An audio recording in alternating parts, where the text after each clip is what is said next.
welcome to the fourth day of the Bhopal Literature and Art Festival. Yesterday, we had two very lively and informative sessions about writings on history. Continuing with the same spirit, our first session today is titled Lens on the Past, with archaeologist, historian, heritage consultant, and writer Dr. Reema Huja as the chief discussant. She'll be joined by Indian history and heritage writers Dr. Giles Tillotson and Dr. John Zabrutsky. Please note that you can ask any question to any speaker by accessing the chat room and the Q&A section. Over to you, Dr. Reema. Thank you very much, Anzar.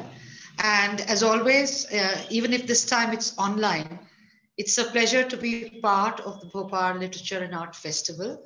In fact, I get into my silly mood as soon as I get into the Bhopal festival attending mode. I'm thankful to the trustees of the society, and in particular to the president, Mr. Raghav Chandra, and the secretary of the trust, Dr. Meera Das, both colleagues, both friends, for having this session. Without taking more time wobbling on about what we are doing, I would like to introduce my two co-panelists, Dr. John Tillotson. Sorry, did I say John for you? Dr. Giles Tillotson and John Zabrutsky. Yes, I didn't take right time for all of us. And I don't want to make this the typical introduction by going into all the number of books you've done, because I want to bring that up in your voice as we go along. But I want to leave it at the fact that two eminent writers, John has been a press correspondent also. He's written on something very few people write on, but we have all seen, which is the Indian Jadugars, the magicians. And he has also written, among other things, on the Nizam of Hyderabad. So that is part of two of the ways in which our lens on the past is going to be perhaps coming into the conversation. As I said, perhaps, because who knows once we start where this kaleidoscope of words is going to take us. And this time round, Giles, I'll get your name right. So my colleague from my Cambridge days. So you've only known me 30 years. Only.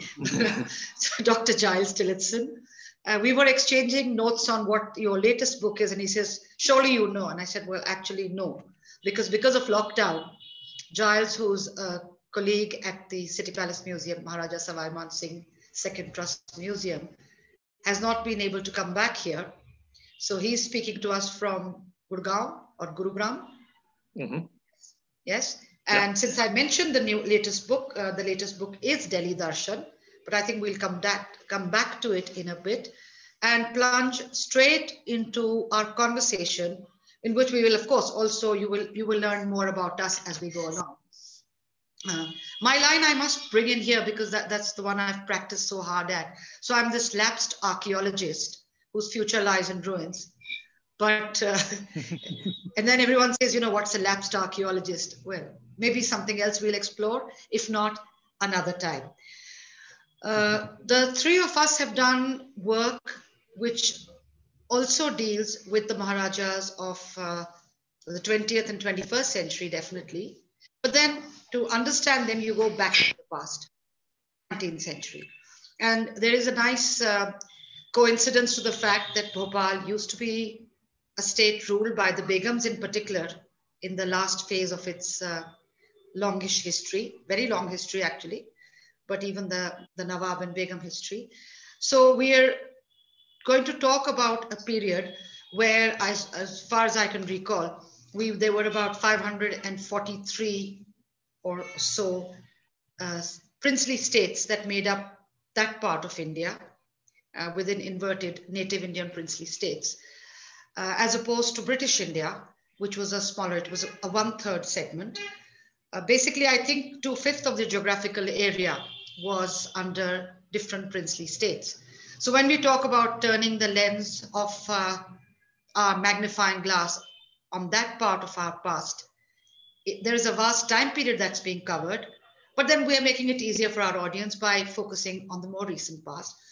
There have been different genres of writing that deal with it, from pure hagiographies, and that goes back into history. You've had something which is talking in very hyperbole about the ruler who's been there. But then there is also information which is more critical. So between the two extremes, there is a lot that is going on. Giles, would you like to come in with what you think of the different types of writings on the past? Yes. Yeah, I'd like to start by making some general comments, I think, about writing on princely India. Because as you've just suggested, I think there's an enormous spectrum, a range of different genres and approaches. And it might be interesting to think about that range and to see how the three of us situate ourselves, would like to be situated in relation to that. I wanted to start though with a sort of popular genre, which I don't think any of the three of us would identify with, but it's important to look at because of its impact. And this is, as you've just indicated, Rima, the celebratory, not to say sycophantic mode of writing about Maharajas. And I think it's interesting to note that that has a past, that you find elements of that in somebody like the 19th century French travel writer Louis Rousselet. I mean, there's much else in Rousselet that's very valuable and very, very, very useful, but he's clearly wandering around the subcontinent, picking up Maharajas as friends, and goes home to boast about them to his aristocratic chums in France. So you don't really get much of a sense of the people that he's meeting because he's too busy inflating them in order to inflate himself. A 20th century example of that, or a couple, would be somebody like Rosita Forbes, writing in the 1930s around the time of the India Act. And she's one of that party that thinks that it would be a good idea not just to grant India independence, but to divide the whole of the rest of it up into princely states, because she thinks that the Maharajas are the most viable form of rule because they're so delightfully medieval and don't believe in democracy. I mean, it's not a cause which really helps them, not an argument which helps them. And as I say, the approach to her approach is largely sycophantic. I think, to my chagrin, I find elements of that even in E.M. Forster's The Hill of Davy. I mean, I don't know, I've just reread that recently. I don't know if that's a book that any of you know. E.M. Forster, the distinguished English novelist, spent a year as private secretary to the Maharaja of Dewa Senior and wrote this memoir, or wrote letters at the time, and subsequently assembled them into a memoir called The Hill of Davy. It's perfectly clear that the Maharaja is not particularly focused on administration, but he is let off the hook massively by E.M. Forster, who describes him as a beautiful soul and a saint and a genius and so on. And there's just no evidence within the book to support that. But the reason, and of course there are many other more recent books on Maharajas which take a similar approach. And I think that the reason I wanted to start with that was to say that, I mean, I don't know why anyone wants to read books like that. I can see why people want to write them. It's about self-promotion. But one of the causes, one of the influences of that is to deter serious historians from taking the princely states seriously, because they're seen as dominated by these figures who are really larger than life or are just extravagant. So I think there has for a long time been an element amongst academics of something of a distaste for looking at princely India. The idea, I think, is that the real story, the real political narrative lay in British India. It lay, and particularly, of course, with the rise of subaltern studies. You know, I mean, you don't study elites anymore. You study history from the perspective of the underclass. And so, although there are serious academics, Stern wrote on Jaipur, Barbara Ramasak writes on all the princely states, and so on. It's very much a minority field. And I wondered what you two, who both have academic training, would say about that, your own encounters. I mean, if you go as far afield as something like, I've found a comment in Alison Bush's book, Poetry of Kings, recently, where she says that at various seminars, she was even taken to task for bothering to think that an Indian court could be a serious source of cultural production. Yeah. that's where we've got to. And I think that's partly brought about by this slightly kind of silly, sycophantic writing about Maharajas, which tends to lead people, serious historians, away from it. I wonder what you two think about that, since you've both studied them academically. Right. John, would you like to come in first? Sure, sure. Well, look, I've taken more of a biographical approach to in all my writings, really, and that applied particularly to Hyderabad, where I was focusing a lot on the last Nizam of Hyderabad, who of course had an Australian connection. You might want to go into that a bit later. But one thing I found when I was doing, I mean, the book was not just about Mukram Jah and his life. It went, you know, I dealt extensively with the reign of Osman Ali Khan, Mahbub Ali Pasha, and all those, and previous Nizams. But what struck me was that here was India's preeminent princely state. Okay, you know, strategically the most important, the largest in terms of population, second largest in terms of geography, richest because of its vast reserves of diamonds and precious stones. It's cotton and berar and so on, but there was no like comprehensive history of Hyderabad as a state. There were academic studies, some very good. I'm not belittling them at all, but they concentrated on specific eras, on specific nizams, on Hyderabad British relations and so on. So I tried to, you know, in order to put the story of the 7th and 8th Nizams in context, I wanted to go back through history and put it all together really into one narrative, which hadn't really been done before. I think in terms of my latest book, which is on Jaipur too, a lot of people would, which is also, it's concentrating on the royal family and particularly on you know, the most prominent figures in that family, Sawai Mansingh and Gayatri Devi. And again, when Giles was mentioning hagiographic writings, I mean, you can't get anything more hagiographic than Gayatri Devi's memoir, Princess Remembers, which was ghostwritten, of course. And people would ask me, why are you writing something on Jaipur when there's been so much done before? And I would ask, well, exactly what? I mean, Giles did a superb study with his book, Jaipur Nama. And you have got books like Robert Stearns and Quentin Cruz and so on. But again, something that would really bring the narrative of Jaipur in the 20th and into the 21st century together was again, you know, something that hadn't really been attempted. So yeah, I find it remarkable that, you know, because the princely states, as you said, they covered 2/5 of the territory, 1/3 of the population. They played a very important role in the lead up to independence. I mean, they nearly scuttled, you know, the negotiations for independence at the 11th hour.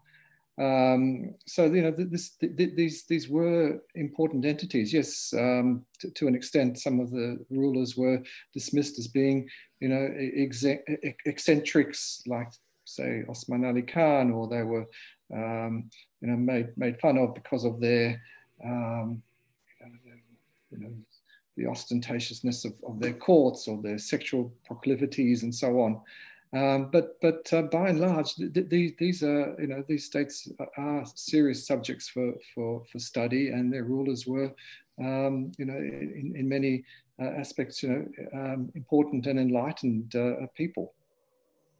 I think I'll come back to the bit about the eccentricities in a minute, but what is interesting is that, as Giles was saying, you have almost these two extremes, and what a wider reading public wants is the vivacious pleasure almost of hearing about these courts and the extravagances.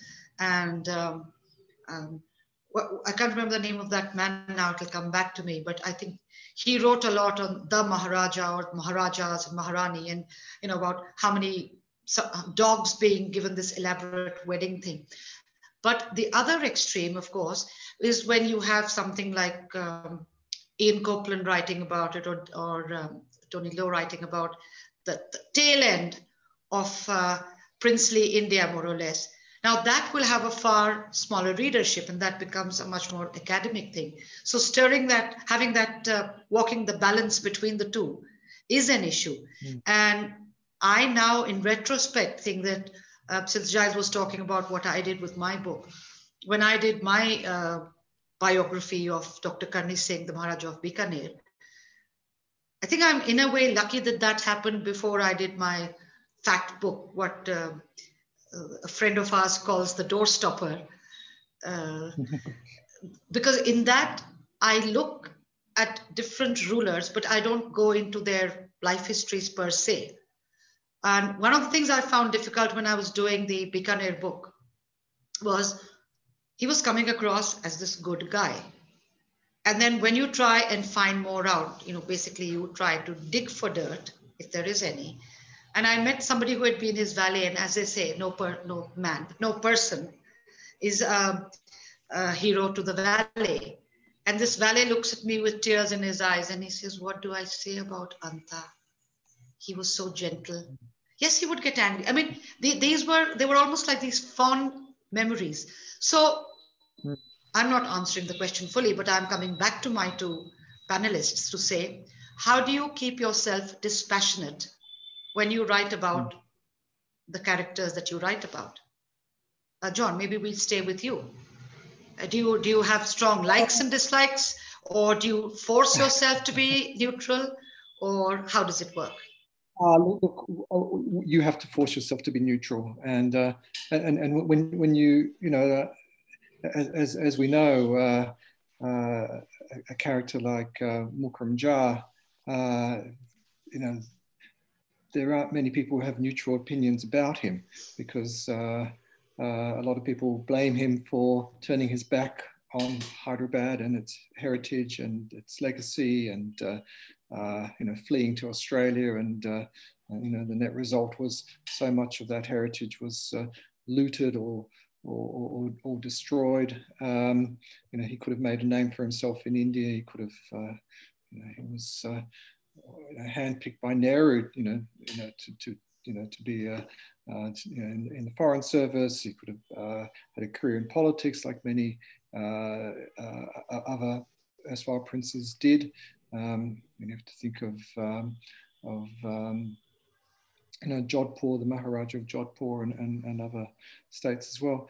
But I mean, like you, I mean, I as with your experience with Karni Singh, I mean, I found people who even those people who he had left in the lurch because he'd not paid their wages when he'd went broke, or he'd had some sort of falling out with them over some legal aspect of his many legal disputes.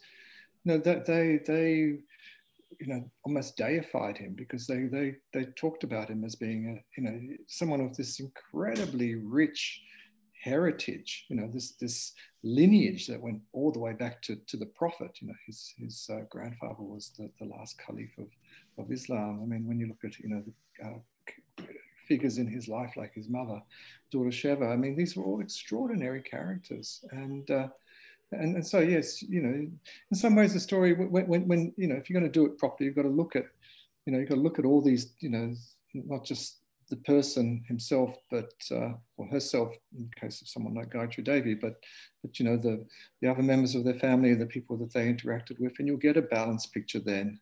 I think that just comes naturally. But yeah, look, it is sometimes hard to be dispassionate, and particularly writing about something like Jaipur too. And we're all, three of us are very, very familiar with Jaipur. It was a challenge, but you got there. Anyway, turn over to Giles. I want to bring Giles in on this now, because Giles, you have one of the key words you used just now was you were making a reference to Jodhpur and what was happening around 1947 and before. And you've written about Jodhpur recently. You've also, of course, written a lot on not specifically the individuals who made up the Jaipur court, and particularly the Maharajas, but also what was happening at those courts. So is it a help or a hindrance when you have a common perception about ex-royal family, and I don't mean ex as in EX, but you know, a royal family of X place being useless layabouts who did nothing at all. Yeah. Is that a carefully cultivated image? Is that something they've helped cultivate? I think it's important to see that context. Yes. I mean, just going back to your story though about the valet, it reminded me as you told it of, I can't find it, I've got the book in my hand, but I can't find the comment. John earlier referred to Quentin Crewe's biography of Man Singh of Jaipur, commissioned by Gayatri Devi. Now, of course, he never met Man Singh, Crewe. But he was told, oh, don't worry, you know, loads of people, you know, knew him very well. You can talk to absolutely everybody. And in the preface, somewhere he complains is he had all of these interviews with people who said, oh, I knew everything about the Maharaja, I'll tell you everything. And then proceed to tell him precisely nothing. Because as Crewe says, they couldn't really see the man. They only saw the royalty. He admits defeat. I think actually we'll come to this, but I think that John gets much closer to a likely character for Man Singh than Quentin Crewe did. He certainly uncovers a great deal about his personal life that was obviously was deliberately obscured in Quentin Crewe's day. But what I wanted to contrast with then was that so within a court, insofar as they continue to exist, there are still these continuing traditions of deference which don't help you uncover history. But that outside of those courts, yes, I would venture to suggest that the prevailing view, certainly in India, is that the Maharajas are what Kipling described them as, you know, they're created they're put on earth to create a spectacle. You know, they're useful primarily for, you know, for shopping, for sustaining the expensive shops of Bond Street and so on. And that image of Maharajas as unengaged in administration and primarily devoted to extravagance. Now, you no doubt you can find instances that support that caricature, you know, that seem to reinforce it, and that's one of the reasons it's so persistent. But I do want to make the case that it was very carefully constructed, deliberately constructed by two groups of people. It was first carefully constructed, actually by the British, surprisingly enough, because although the British Raj was, you know, loyally supported by the Maharajas and kept them in situ, and certainly after Victoria's proclamation, it was very much the intention was to sustain indirect rule through the Maharajas, but they couldn't afford the Maharajas to be too good at their job, because otherwise they would present to the Indian public a model of an alternative form of governance that was Indian. So it was important for the handlers, or so the minders of the Maharajas, to make sure they spent a lot of time on the sports field and, you know, and generally and at parties and so on. That they gave them this reputation of being party-going, pleasure-loving animals rather than serious administrators. And of course, that played directly into the hands of the Congress. During the whole period of the freedom movement, again, the Congress don't want the Maharajas to be seen as an alternative Indian form of governance, which is precisely how they are seen by many of their subjects, and they need to undermine that through the state's freedom movements to try to undermine the Maharajas. And after independence, when many of these Maharajas, including Gayatri Devi, go into politics, and they're often going into politics against Congress because they were so skeptical of Congress's motives. So there too, there is a continuing need to undermine them and to promote this caricature. And so that's the background, as it were, in which I look at certain, I'm less interested in the shoppers. I mean, I think shopping is an important activity, you understand, because it's a form of patronage of the arts. But, you know, when you mentioned that I've been writing about Jodhpur, I mean, I was writing about the Umaid Bhavan Palace as a sort of guide written for the Mehrangarh Museum Trust. But obviously, in writing about that palace, I'm also investigating the patron, Umaid Singh, who was an absolutely remarkable individual. I mean, if you just took away the royal element, he was one of India's first great aviators, which is in itself a major contribution to Indian Indian history in general, certainly Indian transport history.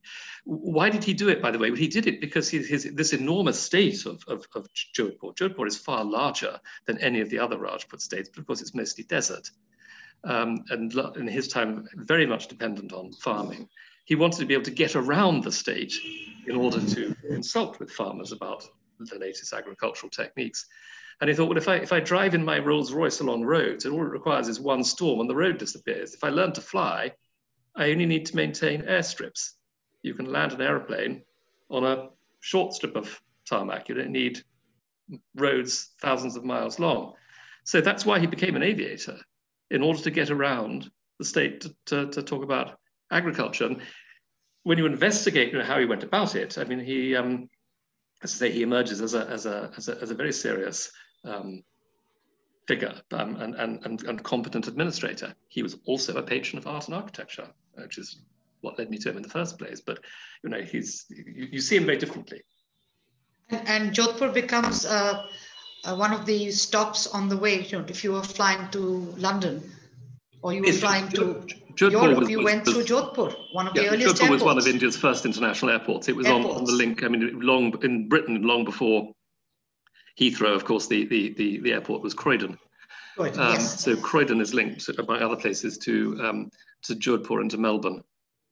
Well, this is my point where I semi-introduce Giles yet again. So there was an incarnation of Giles's life when he was senior lecturer at the School of Oriental and African Studies in London. But since then, he has been, I've lost count of my friend's books, but he has been writing loads and loads of books, particularly on the Golden Triangle and on art history, which is his area of specialization. So taking on from what you've said about Umed Singh Ji of Jodhpur, one of the things I was fascinated about with Rajasthan, and I was often using that same example over and over again to distinguish between the kind of layabout, lazy, ballroom dancing, shikar, Maharajas. Now, shikar, mind you, is something that was done not just for killing animals. It is a longer tradition in which you got to know the lay of the land. But anyway, that was the contrast that one had with someone like Ganga Singh of Bikaner. So again, born 1880, becomes a Maharaja at the age of 7. The British are already there. He's sent off to boarding school. In any case, he cannot take his full ruling powers till he's 18. And when he's 18, that is the point at which the great famine of Vikram Samvat 1956, which is, 1898, 99, 1900. So he comes of age and the world around him is suffering. And this 18-year-old plays his role in doing what he can. He gets an award and everything for his role in famine relief, as does Jodhpur. But the two things which came to his mind at that point was that if there was water, people wouldn't have died of thirst. Water would also have meant more fodder. And if there was the railway, he could have got this food, fodder, water across to the people. And he kind of makes that into one of the things he aims for. And that is how, in my mind, I had very neatly been able to place him. Of course, as you then learn more and more and more, you realize that is happening practically across the country. So again, the reference to the Begums of Bhopal, that they're not just there to kind of do this elaborate shopping, to come back to your term, or to be patrons of art, which they all are.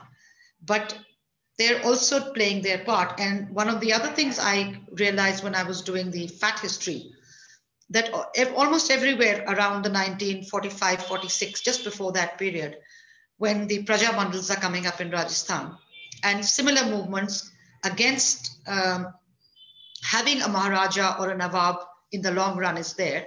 The modification that is being suggested is that there will be democratic government under the aegis of the ruler.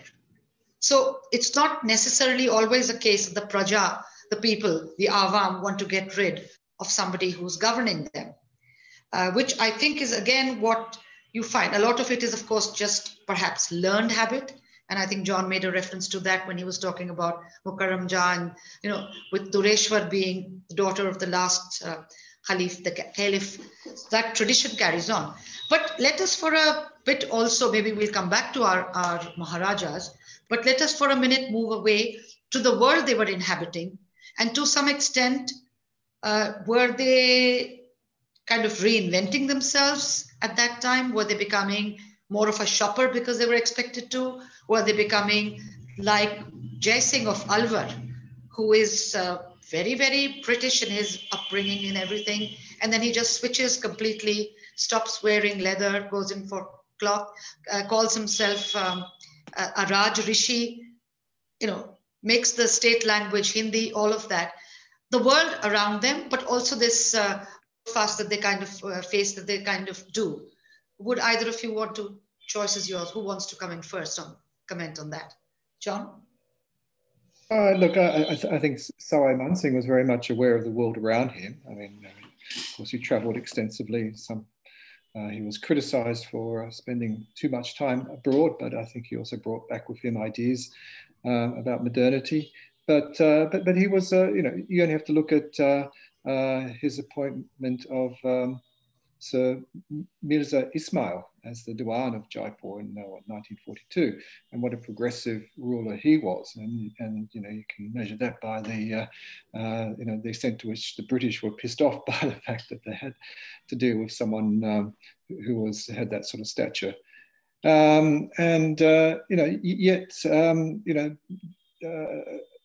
Mansingh was very pro-British as well. I mean, Jaipur was one of the first states to join the Constituent Assembly, one of the first states to accede to the Indian Union, and then, as a political unit, it resisted at first, but then, became part of, the greater state of Rajasthan after independence. So so that's an interesting, that makes for an interesting contextualization, I guess, of him and how he saw his, himself and the role he's, and his state as well. Mm-hmm. So just staying with you for a minute more, John, and the world that they're inhabiting, because you also did the work on the magicians and the people who perform within the court but outside the court. They are also very much part of the life of everyone. And the Jadoo Ka Khel has been part of the life of people growing up, whichever part of the world they're in. There would be some kind of sleight of hand to do things. Do you want to just talk about that book for a bit? I know it's a switch from Jaipur to that, and from Hyderabad to that. I think even just talking about magic in the context of the princely court, of the princely states, because court magicians were an integral part of the culture and heritage of India, and going back hundreds if not thousands of years. I think in my research I didn't specifically find mention of Jadugars, Jaduwalas, whatever you want to call them, in the courts of Jaipur, but certainly in numerous other states. Court magicians played they were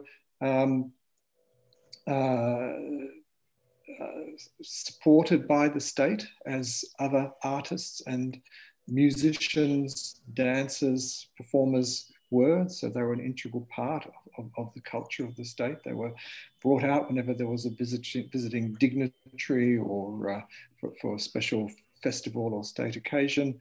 So yes, it's a huge topic, as you know, but just in terms of the that is something that was really fascinating. I mean, I came across, one of my favorite characters in that book was, a magician from Chakadi, which is a little tiny state in Bundelkhand, who was plucked, who volunteered himself to perform for the Emir of Afghanistan when he was visiting Agra in 1904, 1905 or something like that. So that was, and then he actually went on and became quite a well-known magician abroad. So, the courts gave some of these magicians, particularly around the turn of the century, a leg up, to the international stage. So there's numerous fascinating stories there, which I could go on and on and on about.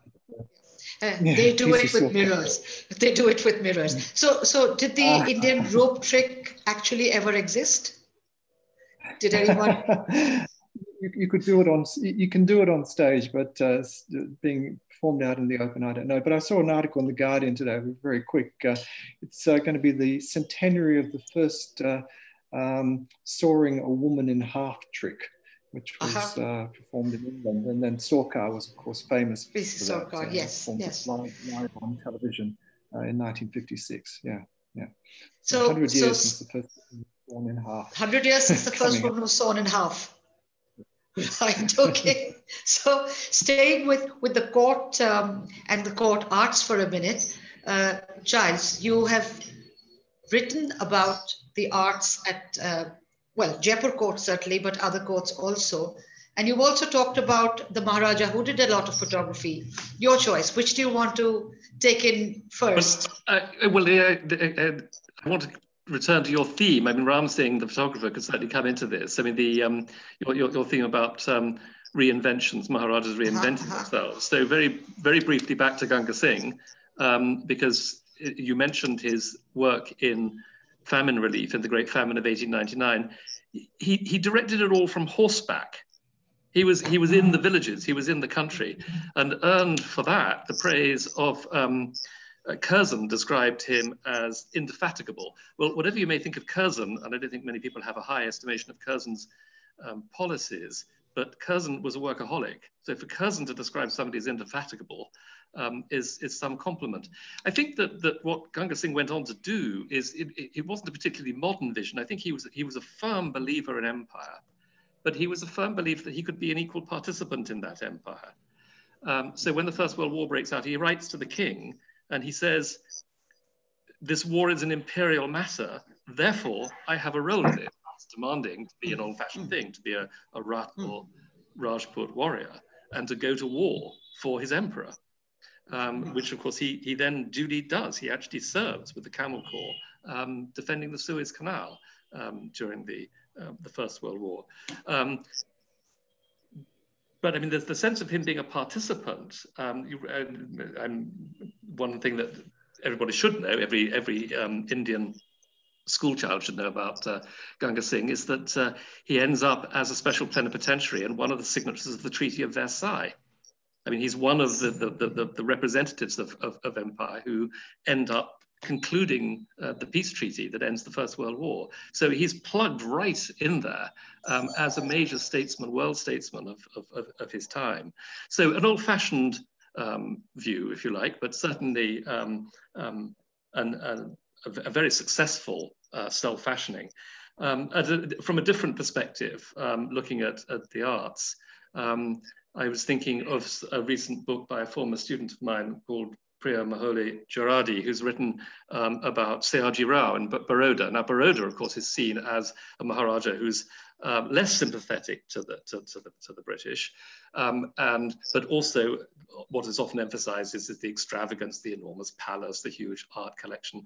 What Priya argues is that the art collection is really about fashioning the image of the court, and in particular, his collecting of European art is not just a sort of Indian imitating the taste of his imperial masters, but giving himself the space and the right to collect whatever he wants, and which appeals to his taste, and not feeling that he has to keep his place and be traditional.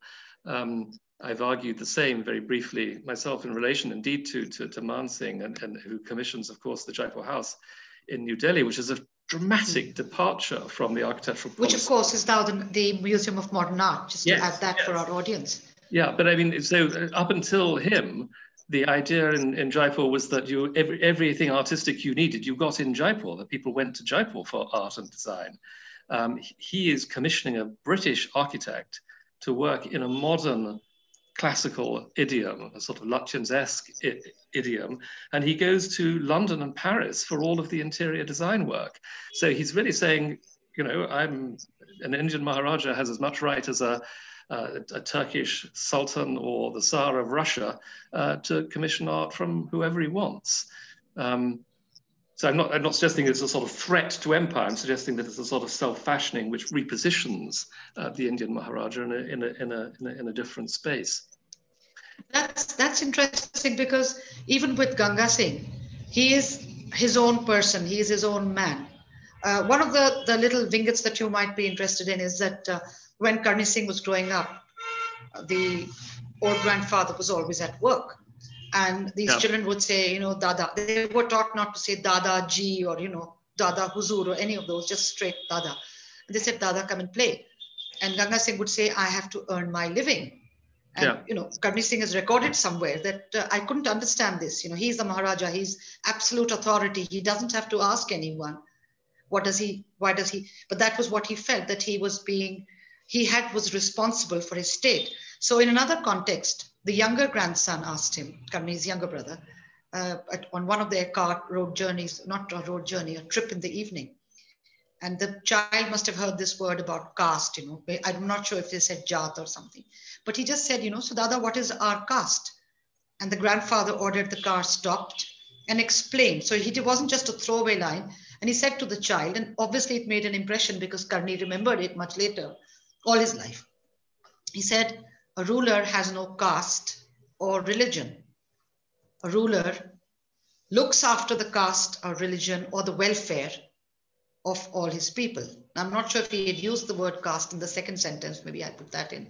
But, you know, just to understand when he thought himself as an equal in the great imperial world, he was. He wrote somewhere. By the way, he also is responsible for the Chamber of Princes. So he writes this minute in 1917, which is the Rome Minute, coming back after the First War, or on one of his other journeys when they stopped at Rome. And he says that I have simultaneous loyalties. One, I have to adhere to the oath my ancestors took when they signed a treaty with the Raj. So that is a sacred oath because an ancestor has signed it. And I can't abrogate it myself. But at the same time, I owe my fealty, my absolute loyalty to the place where I am born, which is the land of India. Now, you know, very often people talk about, is there a sense of India? How did the states place themselves vis-a-vis a larger Hindustan, India? Did they even think of a larger India? He's saying there's this larger entity, because even in the past, rulers were aware of that they are part of an area. It's much like you might say Europe, and then within it. I need to put one of my favorite lines here. Modern day Rajasthan is roughly the size and shape of France. And as you said, Giles, Marwar is one of the largest states. Bikaner is pretty large. And the Jaipur Amer Dhundar was approximately the size and thing of, not the shape in this case, but the size of Switzerland. So we are dealing with these 21 large kingdom, 19 states, 2 princely things that were former Rajputana. But Ganga Singh is very clear that he owes this loyalty to this larger landmass, which is India. But then he says, but my third loyalty, which is my absolute, and you know, for which I have to live and die, is to this land over which I'm set to rule. So it's a bit like there's a lot that happens about the British royal family that comes nowadays, and a lot of younger people just don't understand this sense of, you know, what does duty mean? It was very clear to people of Ganga Singh's generation, possibly for the next few generations, and who knows, it might still be something that a lot of people carry in them, whether they're royal or not, you know, that you owe something to the place where you're born. So this reinvention perhaps keeps taking place. Would you think that is one of the reasons that a lot of them went in for politics, or was that just a way of staying in the limelight? This is to both of you again. You know, we are losing everything. Let's play politics. John? Speaker Pelosi spoke earlier tonight. Reasons, to an extent, some had genuinely believe that that they could see what was happening to the Congress Party. I mean, you're talking Gayatri Devi's entry into politics in the early 60s, 62. After there was growing disillusionment with Congress rule in general. The princes themselves were feeling like the longer Congress stayed in power, the less their interests were going to be protected. Nehru never made any secret of his dislike of the princes.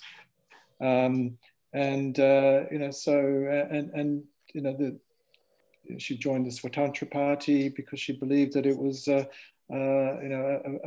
viable, cleaner alternative that would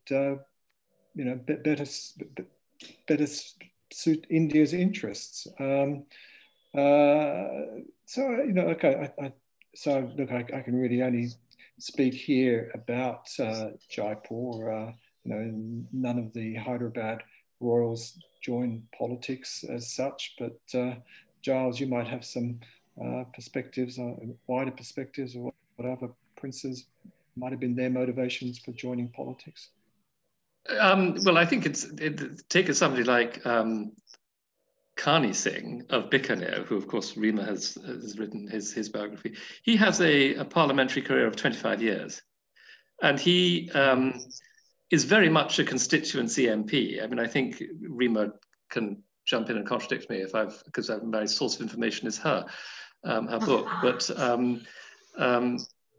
I get the strong sense from Rima's book that he's doing it because he's dedicated. It's another way of being a Maharaja. He's got to find a new way of being a Maharaja, what it means to be a Maharaja without power. And so when he's offered posts that would take him away from Bikaner, a foreign appointment or an ambassadorial appointment or something, he turns them down because that would distract him from working for. And I think he's really seriously trying to maintain the legacy of his grandfather, particularly with regard to the canal that he built. I wondered if I could ask you, John, though, I mean, while we're on the theme, we've sort of skirted around Man Singh a number of times, but on balance, what you made of him, because he does come across in your account as somewhat disengaged from matters of administration before 1947. I mean, obviously after the integration of the states, and he dies in 1970, and he's badly let down. He's offered this post of Raj Pramukh, which then turns out to be a hollow crown, and then it's taken away, and so on. He's made a commander of the Rajasthan state forces, but not really permitted to do anything in that role except go around and review troops. So in the period after 49, I think it's understandable, but in the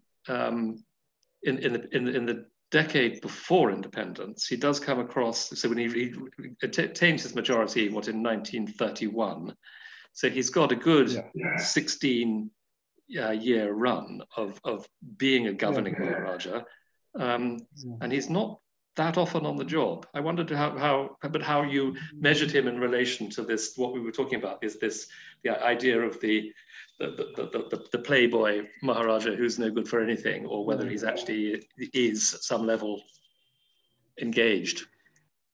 Yeah.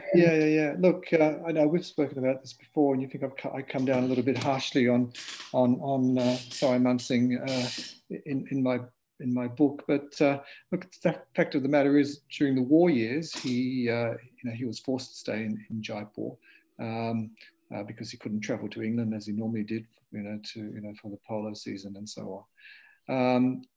Had it not been for not passing his medical tests, he might have made a career for himself in the Indian Army. I mean, he went abroad, but he didn't actually serve on any of the front lines. It was more sort of bureaucratic role that he had. So that was something which you can't hold against him. He might have, that was his passion. I mean, what was military, and had he had a chance, he would have made he could have risen through the ranks quite considerably, during and after the war. I guess if you take the Sikar rebellion as an example, I think towards the end, he sort of started to take the reins, and it was thanks to his intervention that that rebellion finally, you know, was snuffed out or figured out, I guess. But even at the very beginning, when that rebellion broke out, he was taking a very hands-off approach. You know, it was only when things got really bad did he, you know, cut short his time in England and come back, and that was partly also in frustration at the way that the British were handling things too. So yeah, look, it's a you know, it's a mixed record. I think ultimately, had he spent more time in Jaipur in the decade leading up to independence, yeah, he would have made a you know, much more of an impact.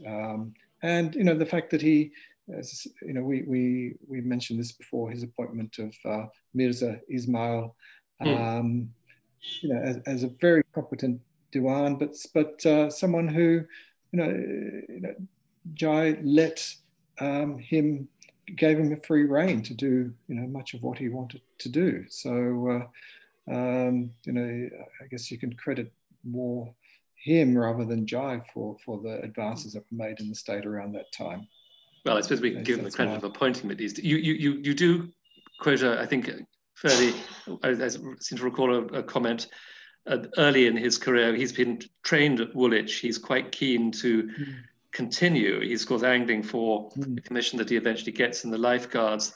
And he asks if he can stay on and continue that. And there's a discussion between two British officials, between two of the handlers, as it were, where one of them says, look, we're trying to train him to be a Maharaja, not a cavalry officer, which I think points to that sort of ambivalence on the British side that I was talking about earlier, but also the fact that he might have made a more dedicated army officer if he'd been given the opportunity to do so.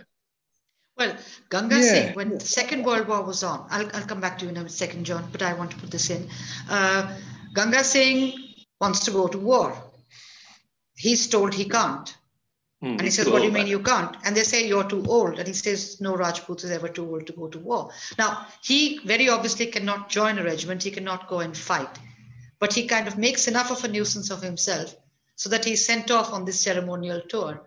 I think it might have been a lot harder with a young man, but that persistence didn't happen.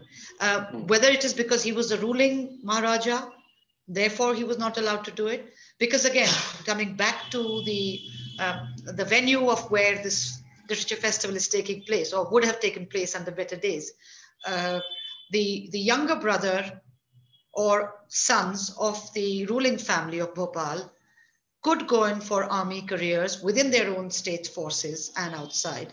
But I don't know if that freedom would have been allowed anywhere to the rulers other than to have a ceremonial post. And it must have irked them because you've had these years of being told that that is what your ancestors were doing and they were very good at it, but you can't go to war.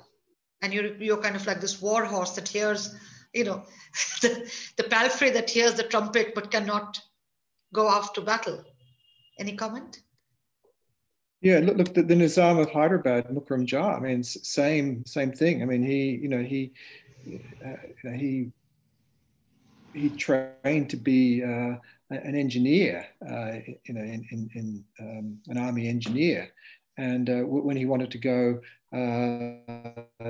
to fight alongside the Indians during the 1962 war against China, I mean, you know, Nehru wouldn't let him because you know, there was fear of you know, what would happen if somebody of his stature was killed or injured. So you know, his dreams of you know, being an army engineer were stymied again by in this case you know, the Prime Minister of India.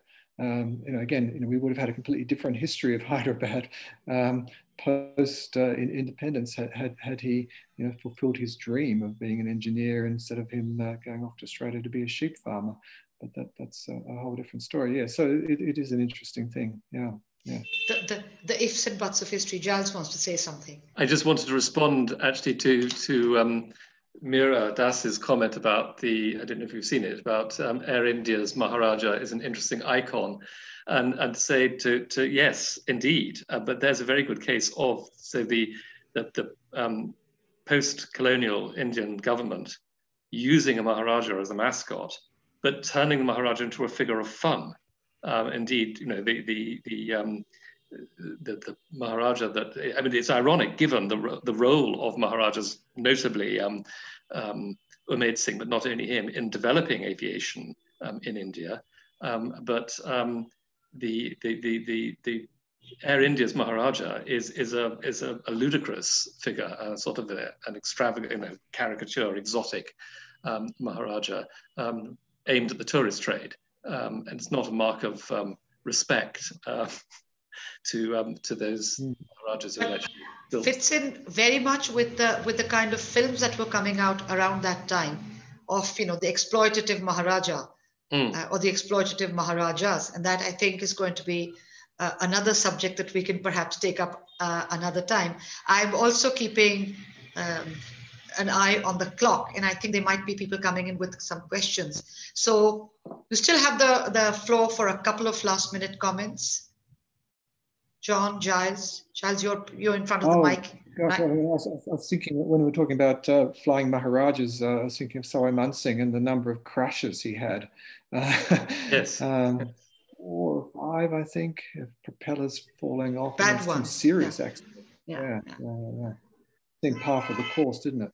Which is why Karni Singh wasn't allowed to fly by his grandfather, and Karni Singh went out in Egypt in the Second World War, and that was perhaps one of the few times that this doting grandfather turned into an ogre and ticked him off. But he gets his way in the end. I mean, he becomes a pilot. No. Yes. Karni Singh. Yeah. Karni Singh does. Yeah. I'm talking of achievements, just going back to Karni Singh, sorry, and taking them seriously. Karni Singh's a very remarkable figure because, of course, he's also a sportsman. Well, many of them were. He's in 6 Olympic Games from Rome to Moscow, as he put it. Yeah, his title. So 1962. He has a 25-year parliamentary career, and he has a PhD in history. Now, it's not that rare for a parliamentarian also to be a scholar, or for a parliamentarian also to be a sportsman, but to be all 3 is really a quite extraordinary level of accomplishment, I think. So seriously. There are a few more that we still have to aim for, right? Pilot's license, here we come. Well, guys, what about Hanwant Singh, who died in ~52 in an air crash, of course? Yes. So he never, doesn't really have the opportunity to to be a parliamentarian full time. I mean, but his death is precisely about that. I mean, he stands in the 1952 election. He confident that he's won. He does win, but I mean, he dies. So he dies. So he can't ever take up the seat. So that's sort of snuffed out. But yeah. And he hadn't gone in for higher studies, so we don't know if he would have done a PhD, but he might have, considering that the cousins were close at that point. So then it's left to his very small boy, Gaj Singh, to think what it would mean to be a Maharaja, as it were, in the later 20th century, because he has to go away and be educated and comes back, and it's not until the 1970s, and it's a very different world by then. That so as I said earlier, we have a whole new topic to go into another time. But I think it's only fair if we let the questions come in. So how do we do this? Do we have anything coming in? Is anybody Meera? Rima-ji, may I intervene? Of course, yes. This is on the question of the Maharaja of Air India. So Air India initially is making a lot of money out of the Maharajas, carrying their mail and this and that. And this entire question about, how this Maharaja caricature develops, it's very tongue-in-cheek. And they have hundreds of Maharajas and various posters, and Maharaja going to Switzerland and Maharaja going to Austria and Australia and this and that. And how does a Maharaja behave? it is, of course, a caricature, and it is kind of inspired by the Maharaja scenario of India. And it is very tongue-in-cheek. So, they are making fun of Maharajas, yes, but at one level, they're also kind of talking about how refined they were, how refined the Maharajas were, and, how courteous and food and how correct they were. So it is kind of fascinating, that Maharaja icon. Just to bring it in. Yeah. Just for our wider audience, so Dr. Meera Das, along with another colleague of ours from our society, has helped curate an entire museum on the art objects of the Air India collection. And I think we'll be seeing some snippets of it at some point.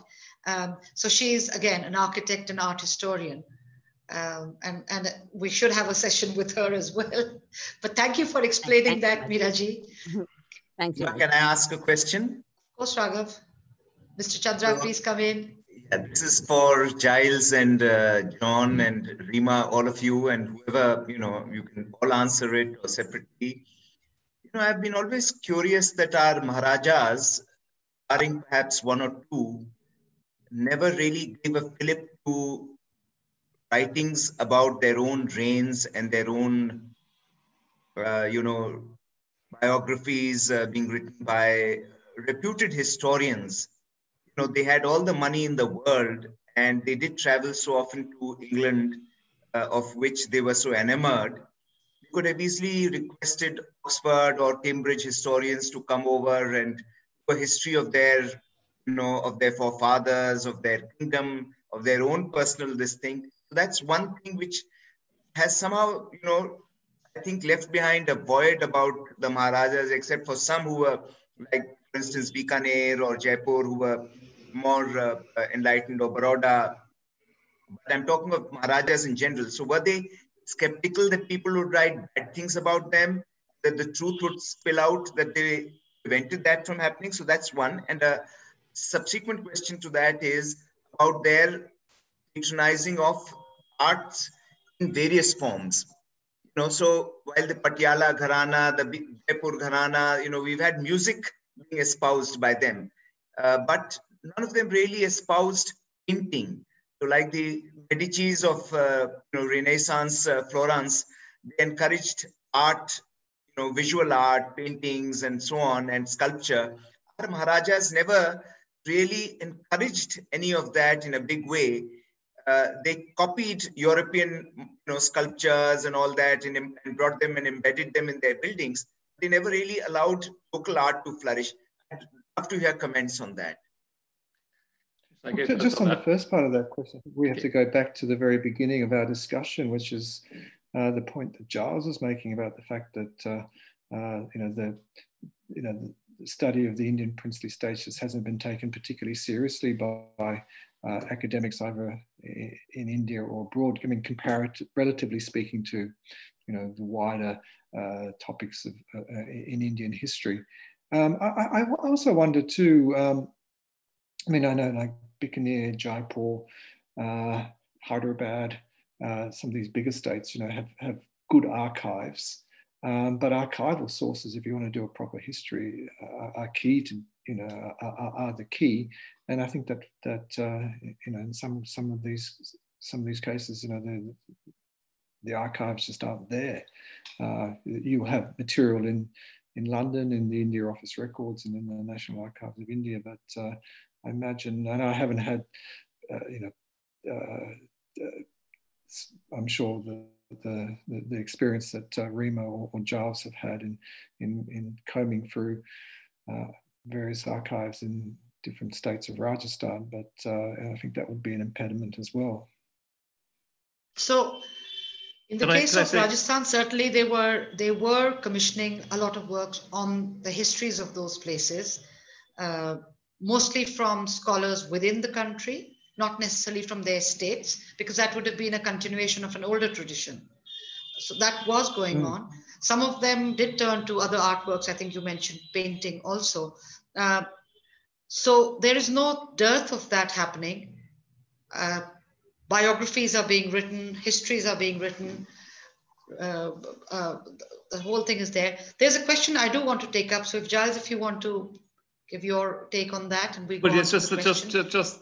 that Raghav's comment needs, as it were, a date inserted in it, because obviously if you look at the Mughal period and a little later, and the rulers of that period were commissioned copious histories of their reigns. You know, Man Singh in Amber, Sawai Jai Singh. You know, they have the court historians, just as the Mughals did, writing the histories of their reigns. I agree with you that if you're talking about the 20th century, it's a rarer phenomenon, and not always a terribly happy story. So Man Singh, like from Jaipur, commissions a book by the very distinguished, if now seems rather traditional and old-fashioned, Sir Jagannath Sarkar, to write a history of Jaipur, but then refuses to publish it.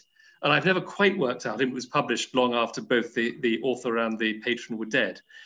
I've never quite worked out exactly what the story is there. My suspicion is that Jagannath Sarkar, first of all, I mean, doesn't conceal the fact that there's a lot of fratricide within the dynasty. Sawai Jai Singh kills his brother, for example. They all behave very medievally in the medieval period. But also he's very skeptical about the claims of divine descent and so on. He doesn't buy into the kind of Rajput ethos at all. He's a very dispassionate scholarly historian. And so I suspect it just didn't appeal to courtly taste, which would indeed. On the arts, yes, the major painting ateliers that continued in most cases well into the 19th century do break up around 1900. And so although there is a measure of collecting, I mentioned Sayyaji Rao's rather purposeful collecting according to Priya Mohole, and Man Singh certainly collected works of art, but there's less of a sense of the court as a center of artistic production. All right, I have to bring this question in. We are out of time, but it's a very pertinent question. It's something, says, we have been talking about Maharajas quite a bit. What about the princesses, the Maharanis, other than MGD? Are women only decorative? Because traditionally they were quite independently wealthy. I wish the person asking the question will also put in a name, because then we can maybe follow up more. No, we are not there. Yes, we know that the women are more than decorative. There is a lot on history from which talks about the role they play. They are governing their own jagirs. They are looking after last estates. One of the things I was discussing today in a different context is when, through history, when Ajmer is attacked and it's under the under the Marwar rulers at that time, Uma De, the wife of Maldev, is there, and Maldev sends message and says she should withdraw. Now there's a whole story. Uma De is also the Ruti Rani who would have nothing to do with her husband. She, at this point, when she's told that here is an escort to take you to safety, she says, maybe it's the tradition of your clan to run for safety. I'm from the Bhati clan, I'm a Bhatiani. If the place is attacked, I'm going to defend it. Give me the charge, not one of your minions, not one of your generals, because as Maharani, I outranked them all. Now, those stories are very much there. If you want to know why we weren't talking about them so much, I think it's because we were focusing, as you say, other than MGD, because John's work on Jaipur has focused on that. In the Hyderabad book, he does talk about Mukram Jha's mother, who is, again, a character on whom a whole book could be written. But very often the information that we can use for an earlier period is limited. So it's not for lack of wanting to. It often is that they become more sidelined to a major story being told, depending on where the focus is. If we are focusing on Pratap of Jaipur, the man who built the Hawa Mahal, I'm using that reference because the Hawa Mahal is known across the globe as a building. He writes a lot. He's creating poetry all the time. But we know less about the feelings of the women of his we know that his sister, married to a Maharaja of a different state, composes poetry, but her personal life is not open in the archives that we have available to us. So it's not necessarily that we are deliberately trying to sideline, at least that's my reading of my colleagues and my own work. Yes, it came up. It went anonymous. Sorry. So it says Aparna asked the Maharani question. Thanks for answering my question. Thank you for putting a name there. It did come as anonymous. Very often, we will have little signs about what is going on. So even Todd, the much maligned Todd, who's a pal to at least one of my co-panelists. I haven't asked John that question yet, but I think Giles and I, at least I have a soft spot for Todd.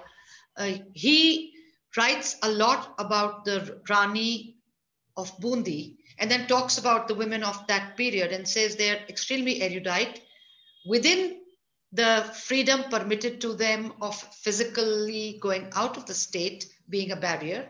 But within that, they are taking decisions, they are in the administration, they are deciding political matters, and they are also sitting in court, albeit behind parda.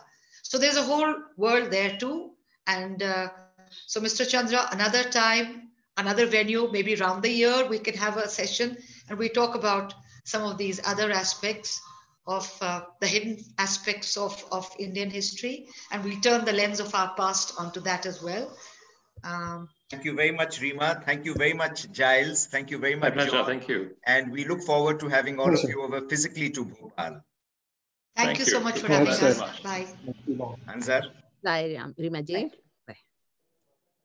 Bye, everybody. I'd like to thank all the panelists for this wonderful session.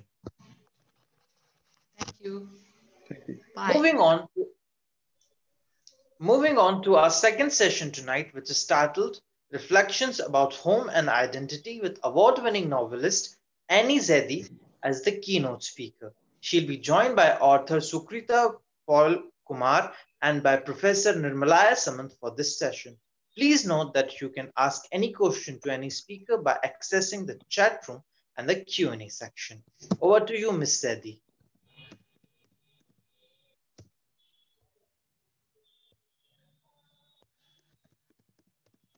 First of all, on behalf of the Bhopal Literature Festival Organizing Committee, Annie, let me welcome you to our session.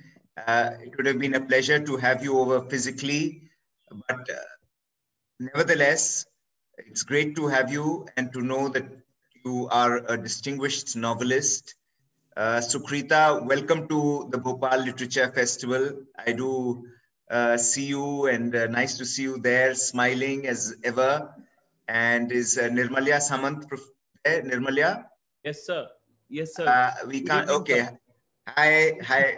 How are you, Professor? I'm fine. I'm fine, sir. Thank you.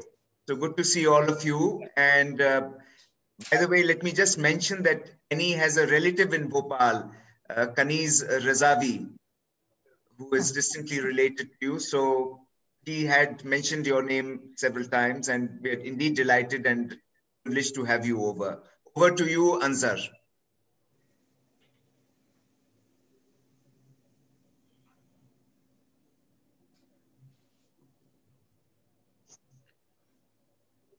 Moving on to our second session tonight, which is titled Reflections about Home and Identity, with award-winning novelist Annie Zaidi as the keynote speaker. She'll be joined by author Sukrita Paul Kumar and Professor Nirmalaya Samant for this session. Please note that you can ask any question to any speaker by accessing the chat room and the Q&A section. Now, I'd like to hand over the stage to Miss Annie Zaidi.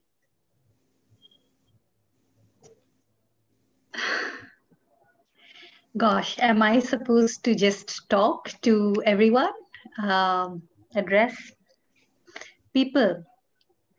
I think we should come in and welcome Annie in this session with her book, an award-winning book, which is intriguingly titled as Bread, Cement, Cactus. And it has within it a subtitle which says a memoir of belonging and dislocation. So welcome, Annie, and welcome, Sukrita. And I'm very thankful to Raghavji and to Meeraji and to the entire Bhopal Literature Festival organizers for having invited me to be a part of this very distinguished panel. Sukrita is a colleague and a friend. I've known her for a long time. She is a novelist. She's an artist by her own. She paints very well, and more important, I think she is her work on partition literature is a very renowned and it's a very scholarly work. So Sukrita is a perfect person to be in this discussion along with Annie, because we are talking about home and identity. And both Annie with her post-independence journey into the search for home and for her search for her identity, and Sukrita's look into the partition literature, which is also thematically to do with home and identity. So this is a wonderful platform. Thank you very much, Raghavji, for inviting me. And let us, Sukrita, if you don't mind, let us begin by asking Annie the title of her book, which is as I said, very intriguing: Bread, Cement, and Cactus. We generally talk of food, clothing, and shelter, but this is bread, cement, and cactus. And in fact, I can also say that if you look at the subtitles of her chapters, they are equally intriguing. Survivors shall be prosecuted. Gur, Imriti, Goons, Listening to Mother. They are kind of camouflaged because they talk about different things. For example, Survivors Shall Be Prosecuted is about her life in Sirohi, a small town which was specially built up for a cement factory there. And again, a search for a home in wilderness, so to say. Gur Imriti Goons is about Azamgarh, where she spent, where her family, she has connections.